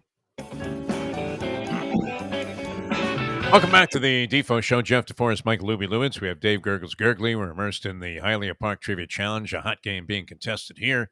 And we'll play a few more people or as many as we can before we get to the finals here and award the championship of this week's edition of the program, which includes a Landlubber's gift certificate likely to be redeemed. Now, do you just give it to these guys as they come into Landlubbers on a Thursday night for your regular Thursday night trivia? And how many teams are involved in that, Mike Lubie Lubitz, including Lenny the Chronic? We get usually 8 to 15. Wow. Yeah. Wow. Get a nice crowd. The last 2 months, it's been like packed in there. Like it'll be 6:15, and Ken and I are like, okay. And then like 6:30, I look up and it's like hammered. Like the place is like bumping. Like they've been doing really good. Thank God. What's the last couple months? What's the possibility of converting some of those teams into joining us on Thursday morning? I offered up, so we'll hopefully that will keep growing. Our numbers are slowly growing here, so we'll keep pushing it out there. I try not to shove it down anyone's throat, but when they ask, no, sure, what we do, we tell them, and we appreciate them there, and we love having everyone tune in here. Yeah, well, I'm going to get there one Thursday and promote it, but not this Thursday, maybe next week. Dynamite trivia host, as you can imagine, Mike Lubie Lubitz, one of the great MCs of all time, Dave Gurgles Gurgley. I mean, it'd be like, when Clapton invites, some monster guitar player on stage, all of a sudden here's Joe Bonamassa saying, they're like, wow, that's something, huh? Yeah, you get Dave Gurgles Gurgly up there. That would be great. Why in my head am I hearing voices, Dave Gurgles Gurgly? Possibly because of the last 4 bludgeonings I've taken in succession at various racetrack and parimutuel facilities. But I'm hearing the voice of the Polyman saying, it might be time to start thinking about a tournament of champions. No? Ooh, wow. Worth a Tournament of shot. We got to champions. get some more Yeah. Just Lenny against himself. I mean, that's not good. Lenny and Andy. Didn't we fly 20 people out to Las Vegas one time? We had some kind of deal. Paulie did a great job. Unbelievable. That was amazing. Yeah, And the the time Mardi we Girl. put the guys And on the Mardi the Girl keeping score. and then we had the certificates that we got off some trainer on the backstretch, some Bahamian trainer who owned all of the soft drink distributorships in the Bahamas. I guess this is kind of, I mean, it's not really mafia-esque, but there was one guy and he had the sole rights to all of it, right? You're drinking a Pepsi, you were paying this guy. You're drinking a Fanta Orange, you're paying this guy. Whatever it was, a seltzer, you were paying this guy. So he gives us these gift certificates for a 3-day, 2-night cruise to the Bahamas, and we give them away on a show. And that was the time Polyman and I, we were working at 11 o'clock at night. This might be prior to you becoming a part of it. And we look on TV, and you remember that whenever there was a catastrophe of any type, Brian Andrews was the reporter that was assigned to it for Channel 7 here, which they always led with the most devastating local news that you could find. They would even go out and simulate a crash of cars right there on the 79th Street Causeway if there was really nothing happening. So we see these guys jumping into the water off a boat that's on fire. Oh, no. And we're thinking, oh, my God, that looks horrible. I mean, imagine how petrified these people are. And sure enough, going into the water like Greg Louganis off the Acapulcan Cliffs, 2 guys in WIOD shirts that we had put on. Of course. That's the best. Yeah. So winning, I'm glad we're giving away something nice and safe like the food at Landlubbers. That's a good idea. No, but we looked in horror, the Polyman and I. We're like, those are the guys that we gave the gift certificates to. Nice. And then we had Bernie, I mean, on the, what was that? He was parasailing, kite surfing? What the hell was he doing? Parasailing, parasailing in Miami Beach, this 90-year-old guy. And they took him on the super whip ride, whatever that was, right? Where they got 400 feet of rope, and this guy's flying behind a boat somewhere. I mean, we never heard from him again, right? I think he checked out shortly thereafter, if not on that day. So we might have been responsible for a couple of people passing on the show. But we try our best to accommodate everybody. All right, here we go. Another set of questions, Gergs. What do you think? Let's at least get another player I'm ready. into the game. All right, fire away. Hockey. This USA Olympic coach on his job as a coach and marriage said, after I took the Olympic job, my wife said to me, you love hockey more than you love me. And I told her, yes, dear, but I love you more than hunting and fishing. What's that? The great Herb Brooks, Mel Brooks, Foster Brooks, or Brooks Robinson? Herb Brooks is a bit of a weird cat, no? I mean, from the stories. All right, here's a scrambler. Lubie's got it rolling. All right, the great Pat. Pat, you're on the Hialeah Park Trivia Challenge. Hello, sir. Miraculously, I'm still here. Hey. Hey, it's correct. Right. Nice job, Pat. Well, what do you mean you're still here? You're in every national commercial. I've been following you on Facebook, social media, and I mean, you're in more commercials than Peyton Manning right now, no? Yeah. Him and Shaq and Manning. I was watching the Rockford Files last night. And I thought I saw him cooking up a scheme with Angel in the Rockford Files, but maybe it wasn't Pat. I don't know. A burgeoning acting career. It's fantastic. We could say we knew you win. All right, you have 1 point. You're in the game, Mr. Pat. All right, football, Pat. True or false? Former Cowboy head coach and Giants offensive coordinator. I forgot his name now. Oh, Garrett just took a job as a broadcaster. And just took a job as a broadcaster on USFL games. True or false? True. Probably true. True. Yeah, probably that's true. right. Yeah, he's going to broadcast USFL game. Jason Garrett. Jesus, that's a fucking great. Well done. Yeah. If that was false, that would have been brilliant on your part, because I was trying to think, why would the Gurgles bring up Jason Garrett? unless it was true. But as we played this game over the years, you might read something that he became a broadcaster with the USFL, and bring him up anyway with something that was mildly absurd, just to fool a guy under that same principle. By the way, I mean the broadcasting world is all abuzz because Urban Meyer says he's coming back into the booth. Oh Jesus! Are you kidding? There you Oh go. boy! Well, I mean, Wow. whatever game he's doing, I don't care how crummy He it looks on sucks. paper. If I know Urban Meyer is a color analyst, I'm tuning in. Oh, he's gonna call games. He's gonna have him calling games. Oh God. No, he's going to The be studio An analyst. some color Studio analyst or crap. something. Yeah, the studio. I'd rather listen to Oscar Meyer, to be honest. Hey, if you're having him do color analysis on a game, oh my God, he was horrible at the studio stuff. Now Ron Meyer would have Wow. been good. Ron Meyer. He was Yeah, that's true. Yeah. All right, here we go. For 3 points, Pat Fox. You're already on board with 2. We're tied for the lead. All right, Pat. I'm a big Panther fan. Been to a game, and we want to know.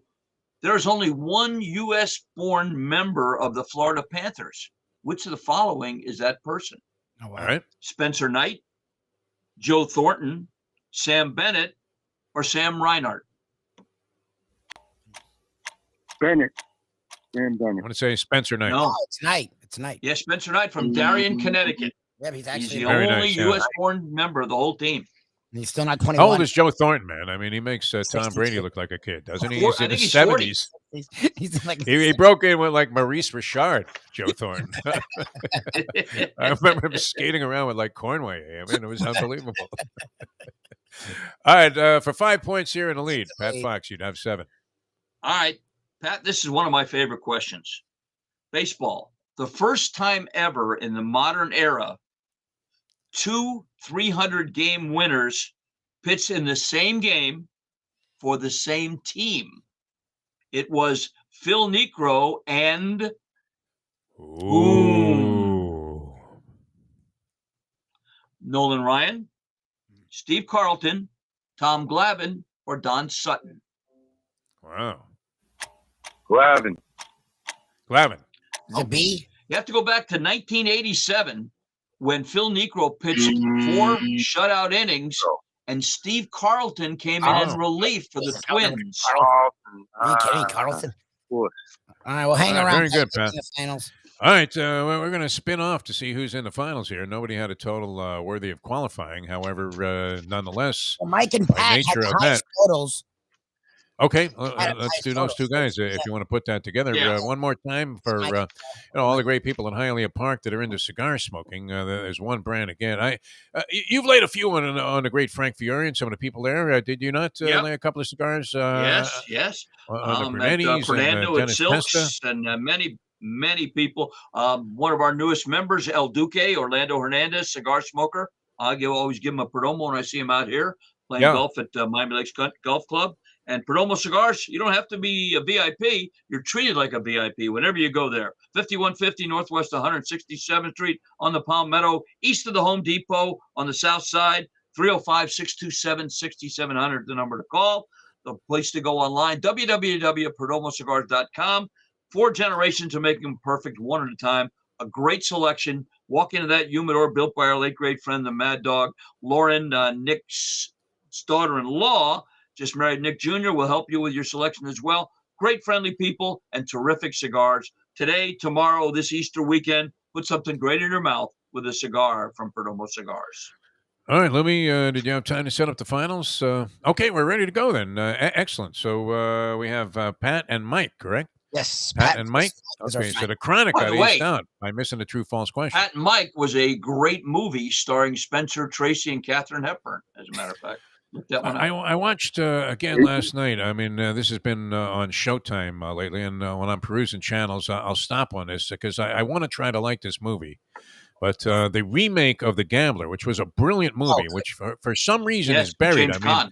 you're more likely to see. This was the Citizen Kane of gambling movies, and I'm not one of these guys that is in an intellectual appreciation of Citizen Kane so much. For my money, Rocky was a better movie than that. But The Gambler with James Caan was a brilliant movie, as I recall, and I would love to see it again. And then Wahlberg does a remake of it, and it's nothing like it, right? I mean, it's kind of a really cheesy, poor version of it. The professor would be the first to say Oh, yeah, You know, here's what's so unusual about Mark Wahlberg ruining yet another movie. He's in everything, this cat, man. It's unbelievable. But yeah, they changed the whole concept, and it just wasn't the same. I mean, when James Caan threw the radio in the bathtub after Jerry Yes. West, missed on a 3-to-make-2 opportunity and bricked all 3 free throws, which would never happen. And I mean, you experienced the frustration of what it's like, the self-sabotage of being a degenerate gambler. All right, this is no gamble. Somebody's going to be a winner here. Somebody's going to be a champion. Somebody's going to walk away with the dignified position of also being a runner-up in this game. So here's the way it works, guys. Mike, Pat, if you're not familiar with the rules, and for the people out there when you're playing a game, Dave's going to throw out a question. Call out your name if you'd like to answer. If nobody answers right away, Dave will offer up multiple choice. First person to call out his name gets first chance. We go back and forth, back and forth, back and forth until we have a winner. So, from the, thoughts of the Polyman, good luck, gentlemen. And here's Dave Gurgles Gurgly. All right, guys, good luck. What is Norm Duke's sports claim to fame? Norm Duke. All right. A, he set a professional bowler record with 3 consecutive 300 games.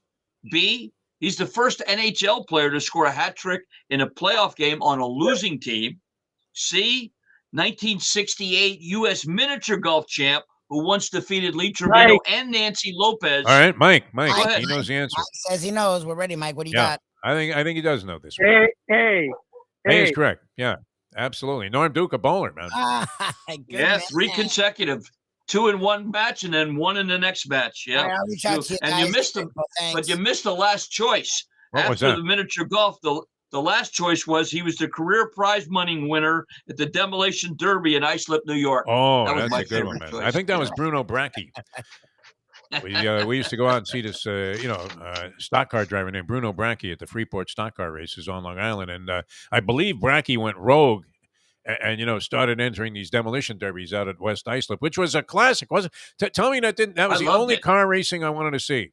When Wide World of Sports came on and they were going, and they would start talking about, well, tonight we have auto racing from, wherever it was.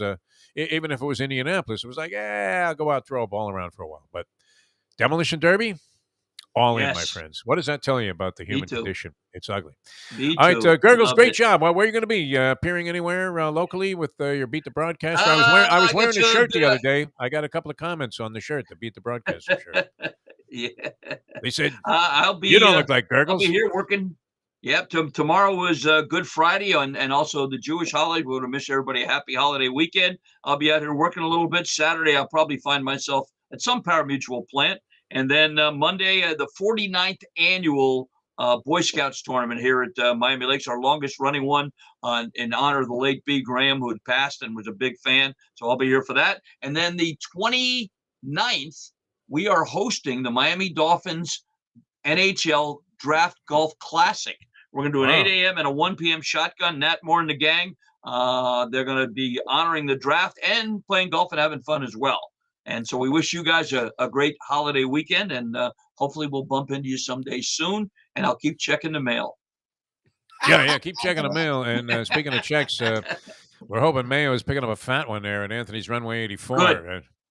I'm with you, Gurgles. I don't believe that we should consider having him pay off the bet before the action has actually taken place. Nope. Definitely kiss of death Worth material. waiting Rachel for. Nichols time. Yeah. All right, thanks, Dave. Always a pleasure, man. Good job, as always. Don't worry about a thing. You won't be flying solo for much longer because the Polyman is vowed to return. As Marty would say, ha ha. Yeah, pretty much. No, I believe this to be true. I always am optimistic about this, the return of the Polyman, and it would be essential as we continue to ascend up the video streaming charts here with even more expanded platforms and all kinds of crazy things going on. All right, thanks, Dave. Always a pleasure, my friend. Dave Gurgles Gurgly, ladies and gentlemen. That was fun. All right. That was a good version of the program. I enjoyed that. Hialeah Park Trivia Challenge. Don't forget about the people at Hialeah Park. And wow, big things happening. I love that Easter Sunday concept. Hey, you cooking, you got dishes and all kinds. Just go on out to Hialeah Park. I mean, think about that. $20 for all you can eat. Jesus. In today's society, Lubie, you can't even. I was at the grocery store the other night. It did include 5 bottles of wine at the Mustang purchase, a couple of which were. I don't get 5. Is that a hook in his mouth? Five. Couple of which were a little pricey. That was. I don't even know if that was going to get us through the week here. Yeah. Like they're going out of wine. Like if you got 2, you'd be fucked. They were on sale. That was what she said. Okay. Oh, there you go. All on sale. Shirley always I says. don't know. Yeah, there's a price on all of that. Thank you. So that's a win. So anyway, and just a couple of items, right? It was like $1.98. I couldn't believe it. $1.98. That's I nuts. just spent a deuce on dinner. I was like, wait a minute. I went out to get like a cheeseburger. It cost me $400. We go to different places. Unreal. No, I didn't get a cheeseburger. I mean, I ended up at a more upscale restaurant. Of course. But that was a deuce, and then there was another deuce involved at the grocery store. Just going in there because I forgot what it was. You're like going to pick up one item. Yep. Yeah, like I need some chicken for the dogs. Okay. Okay. And $200 later, you're out of the store. And we didn't spend that much time in there. That was the thing, Yeah. Unbelievable, man. Groceries skyrocketing. Come on, Joe, do something here, huh? Help those farmers out. All right, we're coming back with more. Jessica Blaylock going to join us. Opening day in town here for the Miami Marlins. Let's go. And she's on top of that. And then also, very much immersed in Florida Panther hockey, which we'll see where she weighs in on the Mayo bet. I would imagine she's fairly comfortable thinking that we're winners there, no? She's going to probably say what they all have said. They all have actually scared us in the sense that, and by all I mean literally Moeller and Minervini, have sort of hedged because, again... Well, it could be a tough one. Come on. Well, I mean, the Capitals are legit, and Penguins have freaking... They will destroy the Capitals in the first round. Well, that's my prediction. None of these are the same teams that won championships. Like, this isn't the same... Ovechkin is still somehow the same, but the rest of the team isn't. And the Bruins stepped down. There's a reason they're in the AC. So the Panthers just have to keep playing well, and I'm going to keep being confident. They're not going to shake my confidence. They let my man go, Bruce Boudreau, man. My favorite coach in all of hockey outside of Barry Trotz. I was going to say Trotz is the guy that I remember. Boudreau or Trotz? That should be the survey today. Who's your favorite coach in the NHL in terms of guys that could be played by Danny DeVito or somebody else of a diminutive nature with like a weird-looking face? Can I say that? No, I didn't mean to impugn the integrity of the facial impression left by I love Danny DeVito. Great guy, right? Put that in there, too, when they chop up the quotes there. And that's on Entertainment Tonight. Local sportscaster, makes disparaging remarks about DeVito. All right, we're coming back. Jessica Blaylock going to join us soon, and we'll take you up until 9 o'clock Eastern Time here on the Defo Show. Thanks to Dave for conducting the Hialeah Park Trivia Challenge. Jimmy Johnson's Big Chill, that is a great place to go. In fact, the Mustang, this is a natural. I don't know why she didn't figure this out already, right? I'm going to have to remind her, is running down with a friend has to run like an errand down to Isla Mirada today. So the Mustang asked me and, sends me a text yesterday, do you mind if I go with her for the day? Oh, darn. And what am I singing, man? I cue up Edwin Hawkins. Oh, happy day. No, of course not, dear. That would be great. Why don't you go down there? You guys staying overnight? What's the scoop? Yeah, I'll walk the dog. You're like, here. You give her a link. There's a couple of sticks, yeah. But the natural move would be, and supposedly they're coming back today, would be to stop for lunch at Jimmy Johnson's Big Chill, would it not? Oh, for sure. Are you kidding me? How could you even consider anything else? I don't know. What is the Mustang thinking? Is there some romance with Isla Mirada? Because this is in Key Largo, mile marker 104. And if you want to get the best food and dining opportunity that you could possibly find, it clearly, Lubie, is at Jimmy Johnson's Big Chill.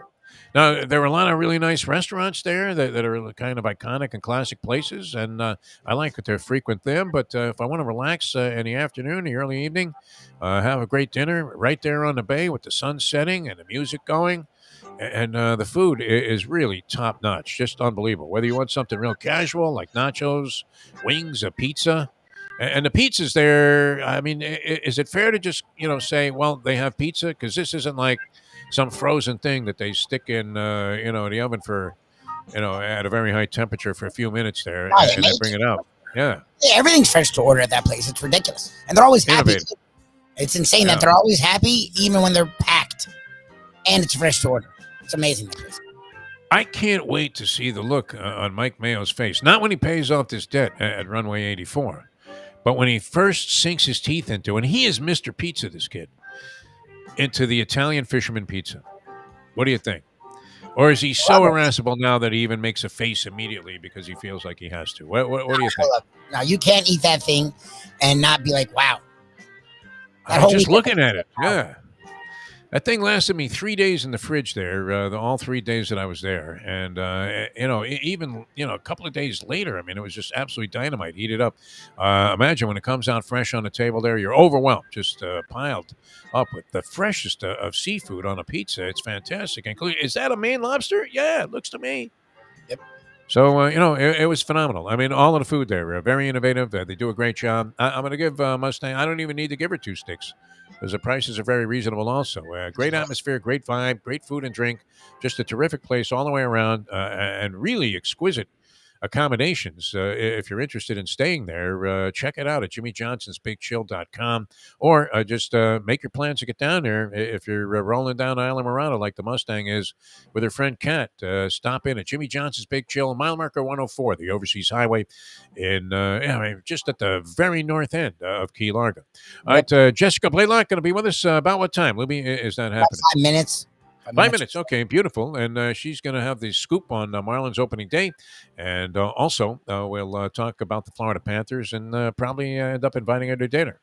For sure. Oh, no. We're inviting everybody to this dinner. Even if everyone pays their own way, I don't give a shit. The point is to just gloat and rub Mike Mayo's face in it. That's the whole point to me.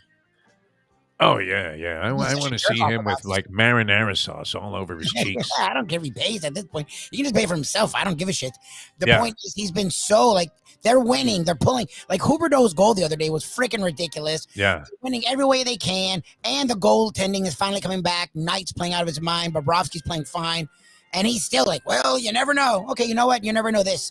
I'm going to put the fucking oyster right in his mouth. I'm staking. I mean, if you're going to make a bet, that you should believe that you're on the right side of things. I'm in. I'm all in. I just toss money up in the air and see where it lands. So I believe that they will win this first round playoff series. I'm almost convinced that there is no way that they could possibly screw this up, no matter who it is they're going against.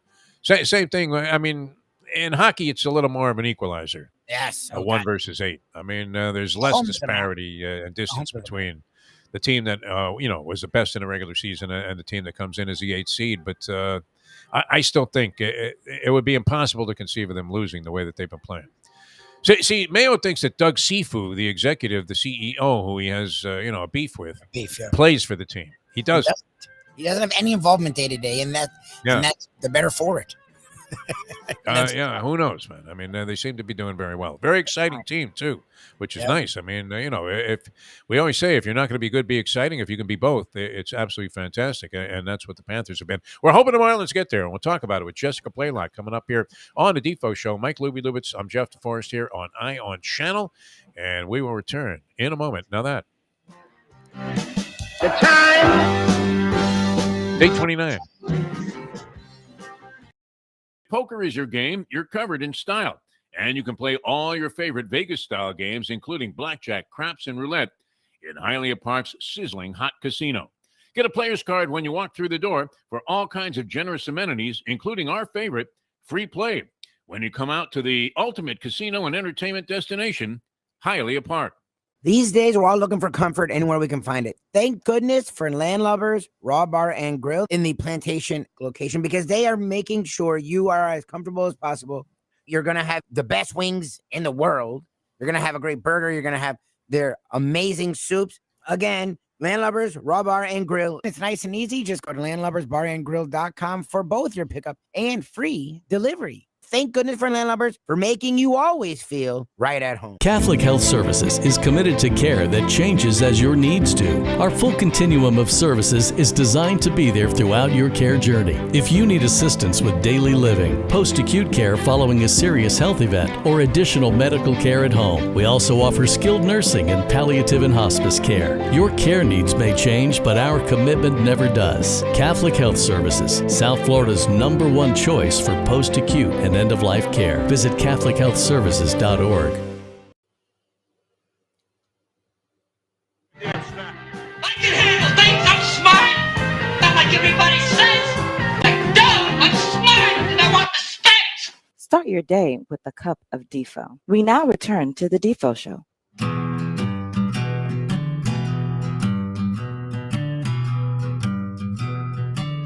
They're out to get us, Mike Lubie Lubitz. They are just flat out to get us. Jeff Deforrest, Mike Lubie Lubitz with you. The Defo Show here on ION Channel. And do we have Jessica with us, Mike Lubie Lubitz? Oh, yeah, ready to go? Okay, very good.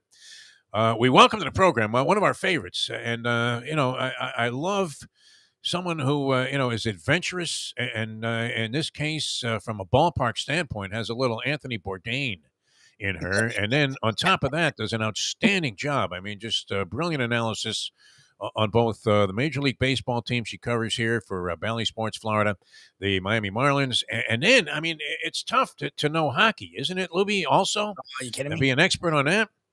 I mean, the coaches were always implying when the Panthers first came into existence, yeah, you guys don't know what's going on.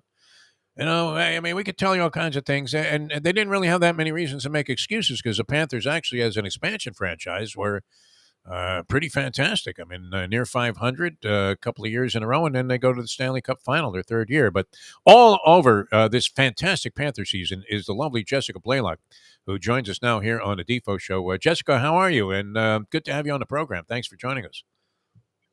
I am great. Thank you so much for having me on. I always love coming on with you guys because you always give me the best introduction that makes me feel so good. So I always appreciate that. It's the perfect way to start my day by joining you guys.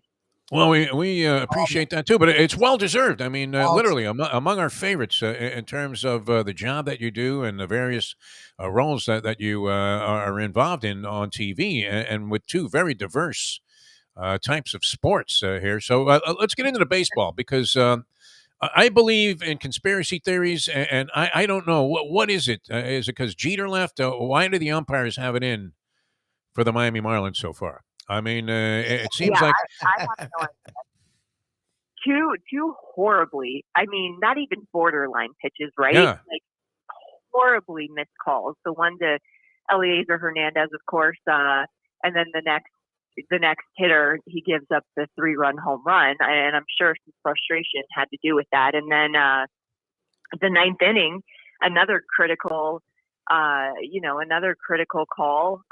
puts the runner on, and then the Marlins don't get the replay in their favor, and that changes the whole complexion of the inning. And it's very frustrating, and I don't understand. I get that you can miss borderline pitches, right? I don't get how you can miss so badly balls that are completely within the strike zone. But either way, at the end of the day, if you talk to any of those players, if you talk to Eliezer, if you talk to Bender, if you talk to Donnie, they're all going to tell you you can't make excuses. Umpires are going to miss calls, replays are going to be missed. So you just have to find a way to kind of rise above that. So, unfortunately, it's tough to see a couple of bad breaks for the Marlins early on. And ones that definitely, in my opinion, did have an impact on the way games played out. Oh, my God. Poor Don Mattingly is going to have a stroke. I mean, we have a sponsor, Catholic Health Services, and they are very expert in dealing with that sort of thing. But, and he's not the kind of guy to go Meshuggah. He gets tossed out as he should. I mean, you had to get yourself tossed out. You didn't need to be Billy Martin, on those bizarre non-strike calls. I was thinking, holy Angel Hernandez, who the hell is behind the plate here? Get me Lee Wire on the phone. And then the other one was insane because, I mean, it's not like you needed the Zapruder film to see that this guy didn't have a foot or a hand on the base. even though he initially, obviously appeared to be safe, but he slides slightly past the base and the tag is on him and his foot's off the bag. And Don Mattingly was stunned. He started speaking in Hebrew, I think, to the umpire after that call. Yeah, I think if you read his lips from the dugout, he basically said, "Why do we even have replay?" Exactly. And I agree. If you can't get it right, then what is the point of replay? And this is not the first time that, there were several times last season where it seemed very obvious what the call was supposed to be and that it should have been overturned in favor of the Marlins, and the call did not go their way. And I just don't get it. I don't want to be that person that says certain teams in the league are favored and certain teams are not. But it just seems to me sometimes the Marlins never catch a break. And even in hockey, with how good the Panthers have been, there have been multiple games that have happened over the past few weeks where there are blatant calls that are right in front of officials that, do not get called. And I don't get it. I really don't get it. You want to see things done right. I'm with Don Mattingly. It's the whole purpose of replay is to get things right. And when you're still missing that badly, it's frustrating. Talking with Jessica Blaylock, Bally Sports Florida. Hit her up on Twitter at Jess Blaylock. As Defo said, she's not only, he doesn't really do Twitter, she's tremendous on Twitter, not only with her sports takes, but she dances, she sings, she does it all. The one and only Jessica Blaylock. Again, at Jess Blaylock on Twitter. Well, and what's interesting about this is today's the home opener. We're excited for that. The West Coast swing did not go, of course, as planned. But again, the pitching has been phenomenal. I mean, even Luzardo went out there 12 Ks. Like, the pitching doing its job. The bullpen could be better. And we've seen Chisholm, we've seen Sanchez, the young bats start to come around. What is the morale like of this club? Because it's still early enough where, of course, you can do plenty of different directions. But it seems like this team at least has kept not only spirits up, but there's a lot of excitement around this season. Yeah, and I still think there is. I think there was a lot of momentum heading into the start of the season, especially after spring training, seeing guys who threw the ball well, like Jesus Luzardo, had a fantastic spring, seeing what guys like Soler and Abisail Garcia and Wendell and Jacob Stallings were going to add to your lineup. And obviously a tough start in your first 5-game road trip to finish 1-4. And really, every single game, with maybe the exception of, the first game against the Angels, other than that, every single game could have easily gone the Marlins' way, 4 one-run ball games. So, unfortunately, it's the difference of being at 1-4 versus maybe, having a winning record on that road trip. But I think you're encouraged that you saw really competitive baseball. And I think the one thing that you do know is, yes, your pitching is always going to keep you in the game, whether it's Sandy, whether it's Paulo, whether it's Trevor, whether it's Eliezer, Jesus, Luzardo coming off of that career high 12 strikeouts.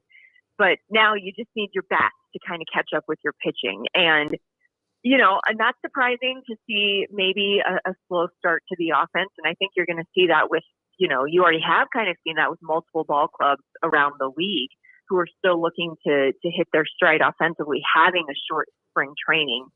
So, I think once you see the Solers really catch fire and start going, once you see Abisail Garcia get back into the lineup and maybe get a few hits, you're already seeing Jazz swing a pretty good bat. Jesus Sanchez, like you mentioned, the 2 home run night the other night, tapping early into his power and his potential. So, what the cliche is, hitting is contagious, hit some bunches.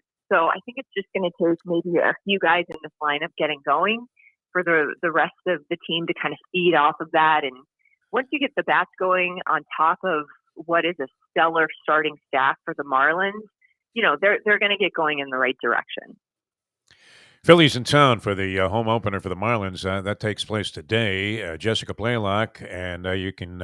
I would imagine you're going to be part of this broadcast today. No, Jessica. When are we going to see you on Bally Sports Florida? I'm on hockey this weekend. So oh yeah, okay.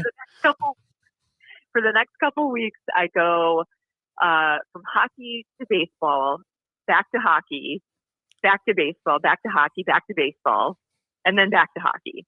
So it's going to be a fun couple of weeks with back and forth. So I'm heading to Panthers practice this morning, and I'll be focused on that matchup between the Panthers and the Jets. But I'll certainly be tuning in. Kelly Sacco will be on the sidelines. The usual characters, Craig Minervini. How they're still letting him into the ballpark, I'm not 100% sure. But Minnie's a mystery. He really is. You don't get it. Now, did you ever see him injecting Botox or any kind of facial filler to have? I mean, he and Ryan Seacrest are two guys that never age. I know. I think I've caught a glimpse of maybe the box of Just for Men in his bag. But, can't officially confirm the Botox yet. He probably keeps that on the down low. But no, we love Minervini. Minervini's the best. Now, is our man Tommy Hutton still involved with the broadcast? We hope so, certainly. Unless he is. Oh, great. Yeah, and Tommy's going to be in the booth for a good amount of games, serving again not just as pre and post game analyst, but back in the booth as a game analyst, which we certainly love. Tommy is the best. So we're so lucky to have such a great crew, really on both sports. With hockey, Jeff Chikrin and Ed Jovanovski, Goldie and Randy, Katie, and then with baseball, we brought in Rod Allen this year, who I just got to work the Angels series with, and he was great. And of course, Gabby and JP and Tommy. And so, yeah, it's so much fun to cover both sports, not just because the teams are so good to us, but just the crews we get to work with are fantastic. After winning the MVP last year with the Phillies in town, is it unfair to continue to pose the question, which is more overrated, Bryce Harper or the Stone Crab? He's won 2 MVPs. You know what? I know. I got to give credit to Bryce Harper because honestly, he, after maybe, getting off to a little bit of a slower start with the Phillies, he really has carried that team for a while and had a tremendous season last year. And it's crazy to think with that lineup that the Phillies have not made the playoffs. And I love that the Marlins have essentially had something to do with that. The Marlins have actually finished above 500. I think maybe last year they split the series evenly, but before that, they finished above 500 for the past 4 or 5 years against the Phillies. So I like to kind of relish the fact that one of the reasons the Phillies have continually missed the postseason, especially since acquiring Bryce Harper, is due to the Marlins. That just gives me a little bit of joy. So hopefully they can get off to a good start tonight against the Phillies. And yes, especially with the reigning NL MVP Bryce Harper in town. Last few things here with the one and only Jessica Blaylock of Valley Sports Florida. Marlins and Panthers. Marlins home opener today against the Phillies. The Panthers continue to be hot. Huge win the other day against the Ducks, and we'll be taking on the Jets. Follow her up on Twitter at Just Blaylock. Okay, so we've talked to you a lot over the years, and you're always positive, and we're always finding the good and the bad. This year, you can't find the bad. And even when there were issues early on, this ball club, Burnett came in, and it just kept going and going and going. Even a 4-game skid didn't slow this team down, and now they are tied with the Avalanche for the number 1 point total in all of the NHL. How has the season been? You've been here during a lot of the struggles. Well, they're young. They're going to get there. That's not the case anymore. They are just dominating teams everywhere on the ice. How's it been to be around this team and to be covering this team during this season? This has been, I genuinely mean this from the bottom of my heart. This has been one of the most fun sports seasons I've ever covered in my entire career. And I think a big part of it is, just being able to be around the guys again and being able to travel with the team again, because, the COVID seasons were really difficult. Not being able to connect with players, having to talk to them through a computer screen, not being able to build relationships. That was really, really tough. So I think a big reason why I'm just having so much fun on top of the success that the Panthers have had is it's been such a joy to be back around these players. And this is such an incredible group of guys. I could literally go around that Panthers dressing room and tell you why I love every single player. You know, and it's not just the Barkovs and the Hubertos and the Ekblads that I've been around for 7 years. It's, you know, Patrick Hornquist, I would literally follow Patrick Hornquist into battle. Like, Patrick Hornquist makes me want to be a better person in life in general. He is just amazing. You know, Joe Thornton, who came in and wanted to be here and, you know, knew the potential that this team had. And he is just the coolest guy you'll ever be around. And Anton Lundell, who to me is, you know, a baby Barkov and just reminds me so much of why I love Barky, you know, and his personality. I mean, you could literally, Mackenzie Weegar, one of the greatest human beings you will ever meet, not just as far as athletes go, just in general. It's a special group, and I literally cannot put into words just what a joy it is to be around each one of them. And it's just so much fun to watch them compete and to see guys like Anthony Duclair and Sam Bennett, you know, and so on, just find homes here and love being here so much. So it's been awesome. It really has. And this is going to be one of the seasons that I look back on and say, man, I'm so lucky I got to cover that team at that point, you know, in their existence. Perfect segue into you know, our closing thoughts on this whole thing, and we appreciate you coming on. I know you have a job to do later on today, tracking down the Panthers at practice. The lovely Jessica Blaylock of Valley Sports Florida with us here on the Defo Show. All right, and you know what's great too about Joe Thornton? You mentioned him. I saw him when he was playing with Bobby Hull when he broke into the league. It was just absolutely fantastic. I mean, this guy's been there forever, man, and he's been growing a beard ever since. I mean, I don't know if you know the irascible reporter Mike Mayo. He was a sports writer here for many years. You know, a very talented sports columnist, and then he went on the city desk, and you know, he was tackling all of these political issues and social issues, and then he became the food critic. A nice parlay. Right, if you're going to be in the media, Jessica, and you know, you've done a little of this yourself, so that there's something relatable there. So you know, he's giving us this baloney that well, you know, the Panthers, they have to prove it to me that they're going to get out of the first round of the playoffs. They haven't done it since obviously they went to the Stanley Cup final 96-97. It's a long time ago. Haven't been to the playoffs that many times, and yet the way this team performed all season long, having you know, viewed sports my whole life. Now, I found every way to lose as a gambler. So obviously, anything is possible, no matter how Secretariat lost a race, right?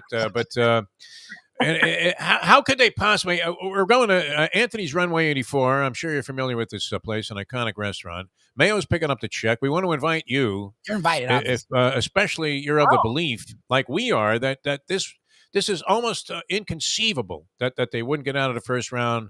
No matter what kind of argument you can make about Ovechkin and the Penguins and Crosby and Malkin and all of the other conversations that are coming up about the possible 8th seed, if the Panthers are number one.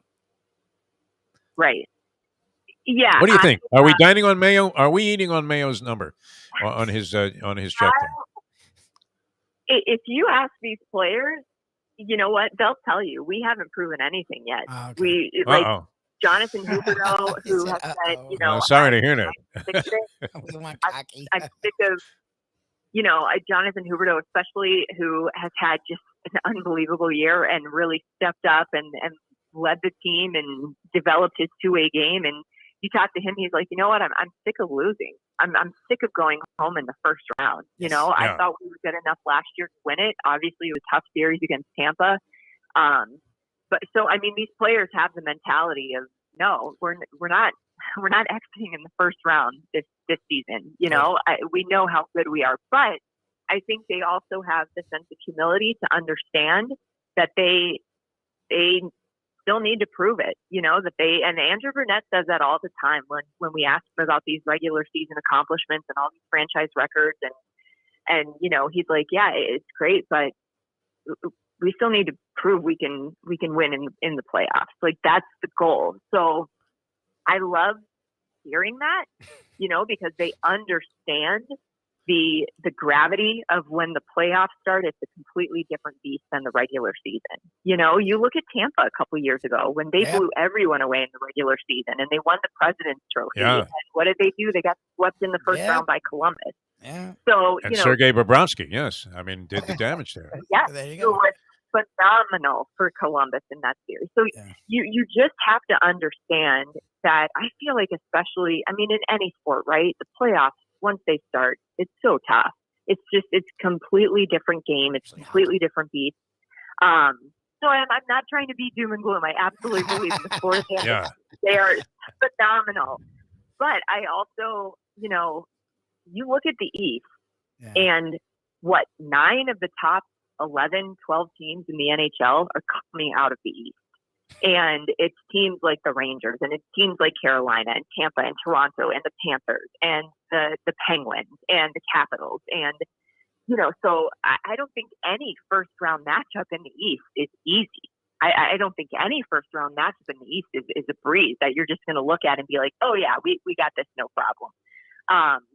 But I do believe 100% that the Panthers are built for massive success. I believe that especially the moves Bill Zito made at the trade deadline, acquiring Claude Giroux, who does so many things well, who wins huge face-offs down the stretch, who can play center and wing, who can be plugged in on any line, Ben Sherratt, Robert Haig to help boost the blue liners. I mean, I believe in Bill Zito. I believe in this team. I believe in these players. I believe in Andrew Brunette, and I believe that it's going to be a fun postseason for the Florida Panthers. I really do. Yeah, so they're going to win. We know that. I mean, it's fine. You don't have to say it, but you said it. Your message to Mayo then would be, bring more than your shell card to Anthony's Runway 84, because you're going to be picking up a very hefty tab there, and that's going to be a lot of fun, because we want to see like spaghetti sauce on this guy's face when we just who needs somebody we're raining on our parade here, which we haven't had it yet, obviously, but I just, it's hard to imagine a team that played that well during the regular season, and it's been bell to bell, Jessica, which has been phenomenal, and they're on fire right now. So I mean, what are they, like 17-2-1 in their last 20? That any streak at any time during a season like that, and you would be happy as a fan, even if they ended up 500, after performing like that, like we did with the Dolphins. And these games, like the game the other night, I was working the Marlins game, so I had the Panther game on a separate TV, didn't have the sound up because obviously I was focusing on baseball. But even watching a game, like a game against the Ducks, where it's a tight game, it's a 1-goal game pretty much the entire time. You really have to find a way to win that game. You're not blowing out an opponent. You're staying focused the entire time. And it's good to play games like that down the stretch heading into the playoffs, because the playoffs are not going to be these 7-4 finals, where you're just relying completely on offense and outscoring your opponent. You're going to have to be sharp defensively. You're going to have to find ways to win tight games, 1-goal games. So, to get some games like that down the stretch, I really think is a good thing for the Panthers, heading into the postseason. It'll be cheaper for us to lose because we won't be able to eat if the Panthers will be eating so much crow. Does that go well with Grey Poupon? You've tried a lot of strange things in your career as going out, and we respect that as much as anything. I mean, the brilliant knowledge that you have on both fronts there with the Panthers and Marlins. Great stuff, Jessica Blaylock. But what was that again? We were trying to figure it out. Was it chocolate-covered crickets? That you and Dave Van Horn were downing, as if it was caviar and a cracker at a polo match. Where was that? Seattle? No, I wish they were covered in chocolate. That might have helped a little bit. They were chili lime grasshoppers. Oh Jesus! Grasshoppers. Oh God! What prompted you to do that? I mean, was that a producer's idea or your own? Making good television, I guess. Seeing my kids' reaction to such a horrifying food. But you know me. That's going to be one of the most fun things about getting back on the road this season for baseball, is seeing what shenanigans Blaylock can get herself into. Oh man, yeah, and there was that barbecue thing. I think they were playing the Royals or something. I don't know. They were some absurd looking like burger type of configuration, Oh, and I thought, how is Jessica Blaylock, this lovely young lady, chowing down on that, man? I mean, Who knows? that was great. Who knows these things? Yeah, nothing beats maybe going to trapeze school in DC, right outside National Park. You remember that when I went to trapeze school? Oh, you did trapeze. Yeah, no, that one I didn't see. I mean, maybe more appropriate for like Minervini. I mean, how did that go? Were you like one of the flying Walendas out there? I don't know. He'd probably still be stuck up there on the track. He would have wimped out. His hair would have got messed up. Exactly. He's no Blaylock. All right, a lot of fun as always, Jessica. I mean, hope you'll do it again with us because it's always great having you on any show, any platform we're on, and we, are delighted to have you on today's show. Good luck with the Panthers the rest of the way. We hope to see you at Anthony's Runway 84 on Mayo's Dime, and always a pleasure. Thanks so much for joining us on the show. Sounds good. Put me down for a chicken parmesan. I'll see you guys there. There you go. Have a good one. That'd be great, man. If we lose, you don't eat, Lubie. If we lose this bet, which all of the Panther people now that we've had on. Now we had Red Deer Randy Muller, Minervini, Jessica. I mean, maybe we'll get Steve Goldie Goldstein to join us sometime before the postseason gets underway. Although there's still like 100 games left in the NHLC. Everything could change before we even get to the postseason. So who knows? How that's going to go. But it's hard to imagine. I mean, a team that's on that kind of run. I guess, the Tampa Bay Lightning were great that year. And that was odd because our friend Len Martez was working at WTAE. And I mentioned this before. I remember going to the Tampa Bay Blues Festival. And so I did a couple of shows out of the studio there from WTAE, or at least one, which wasn't the most comfortable situation that I've been in, by the way, Lubie. It's like, hey, where's the engineer? Does any of this stuff work? And you're like screaming at me, come on, Defo. I can't hear you. I can't hear you. I'm punching buttons. I have no idea what the hell I'm doing. And finally, we got up and running. And eventually, remember, we got knocked off the air that day at WTAE, which is like, the big sports kahuna. They actually care about sports on the sports radio stations in Tampa, believe it or not.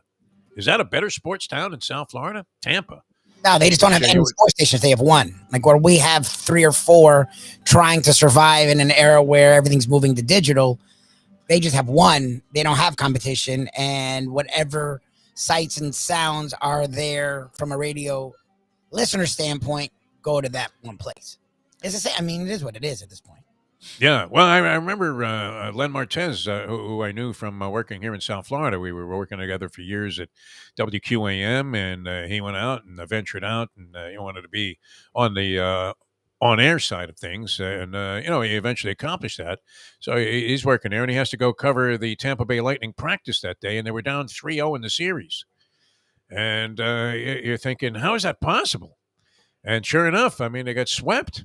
Well, the entire city was stunned. I mean, so I guess, they were the number 1 seed. They had to have had a real good season, but the Panther season has almost been magical. I mean, it's almost impossible to figure that they could lose in the first round. Although, as everybody has been noting, and it's not like I'm not well aware of it, that you could lose any kind of bet. Yeah. I mean, when Onion beat Secretariat, you think the crowd was like not thinking, wow, how is that possible? But nonetheless, you have a good feeling about what the team's doing and the way they're coming into the playoffs. I mean, with momentum that they built from day number 1. Well, and that's the thing that she said. And we want them confident in the fact that they're hungry, they're pissed, they're frustrated, they're angry about the lack of success is what you want. But where they're different than the Lightning, remember, had won a lot. Like they had already won a Stanley Cup with St. Louis and Le Cavalier, and they ran into a hot goalie though too, which also could happen. Well, they also set a record that year, and everyone was just slurping on them and telling them how great they were. And it sort of felt like they were coordinated before the playoffs even began. This Panthers club has not had that. Like this whole year, people have done what the Mayos have done. Said, yeah, they're good, but okay, good. That's what we need. We need them to be hungry and not cocky. Realize we can go down, but we're not going to let ourselves go down. So what she said actually gave me more confidence that the team themselves believes they will move on, but isn't going to take anyone lightly, which is I think the Lightning did that year. Like even when they were down 3-0, they were talking a lot of shit. Like the Lightning, even last year, that's why I sort of hate them. They talk a lot of garbage. Like this Panthers team does not. They're very quiet. They go about their business. And those moves they made were of all veterans that want to win now. It makes me more emboldened. That's why I'm getting cocky, because they're not. It's made me really confident that they're not going to just let what happened to the Lightning happen to them. You think Jonathan Huberdeau is listening to Mike Mayo's Lunchbox, and that's where he got the idea that we haven't proven anything yet? That'd be great. It's possible, man. Maybe we can invite Hubie out to Runway 84. Obviously, he would be a major catalyst and contributor if the Panthers were to get out of that first round series. Anyway, it's a bloodbath, the NHL playoffs. It really is. I mean, and if you can attach yourself to a team. I remember that one year Nashville was making a run. I don't think they won the championship. No. But they got to didn't they get to the NHL finals with PK Subban? Yeah. And he was their big spiritual leader and a very flashy guy and player. And all those country singers were out there, and the place was jamming. It was the loudest arena I've ever seen. And you're thinking, this is sensational. Well, we need a little of that feeling here. We haven't had that feeling here since 1969. All right, tomorrow, Degenerate Friday. Thanks to Jessica Blaylock, Dave Gurgles, Gurgley. A lot of fun being with you today. Kind of a casual hangout today here on a Thursday. Thanks to the people at Hialeah Park, always behind everything that we do in the media, and we couldn't have any more respect for them than we do. So look out for that Easter Sunday deal. HialeahPark.com is where you find out about that. Of course, Jimmy Johnson's Big Chill, very special place. I don't know why the Mustang hasn't said that that's going to be the destination yet. She kind of walked by while we were doing a show here, and I wanted to scream out, Jimmy Johnson's Big Chill, right? Please. Just bail right out of Isla Mirada on your way back here and stop in at the Big Chill, get one of those Italian fisherman pizzas and bring one home. I was going to say. Now we're talking, Lubie. Exactly. That's the move. Bring one home. I could feed a piece to Mike Mayo tomorrow, even though it'd have to be reheated. If we happen to connect at a local parimutuel facility. All right, we'll see you tomorrow. Degenerate Friday, going to be a lot of fun. The professor's big board is hysterical, and he'll be doing that again.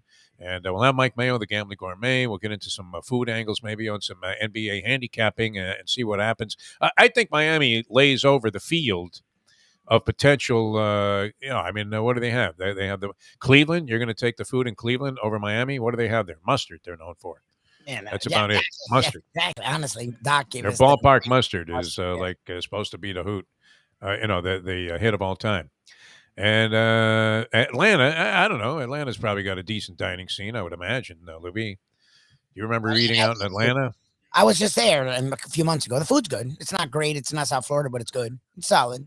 It's still very racially segregated, though. Unbelievable. Huh? Isn't that impossible to conceive of? A modern American city where the Mustang and I walk into what is a supposed jazz club. Oh, that was weird. And the people all look at us and go, you notice anything different about yourselves? You sure you want to come in and dine here?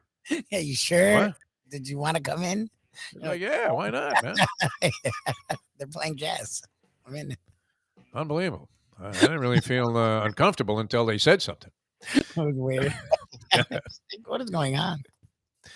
Like, really? I mean, it really is like that. Like the white people are over here and the black people are over there. Who gives a shit? Yeah. This is what year? 20? Yeah, exactly. Whatever that was, like 2019 or something. 2019. Oh my God. Meshuggah, man. Meshuggah. All right. We'll do it again tomorrow. Thanks for being with us. Jeff Deforrest, Mike Lubie, Lubitz.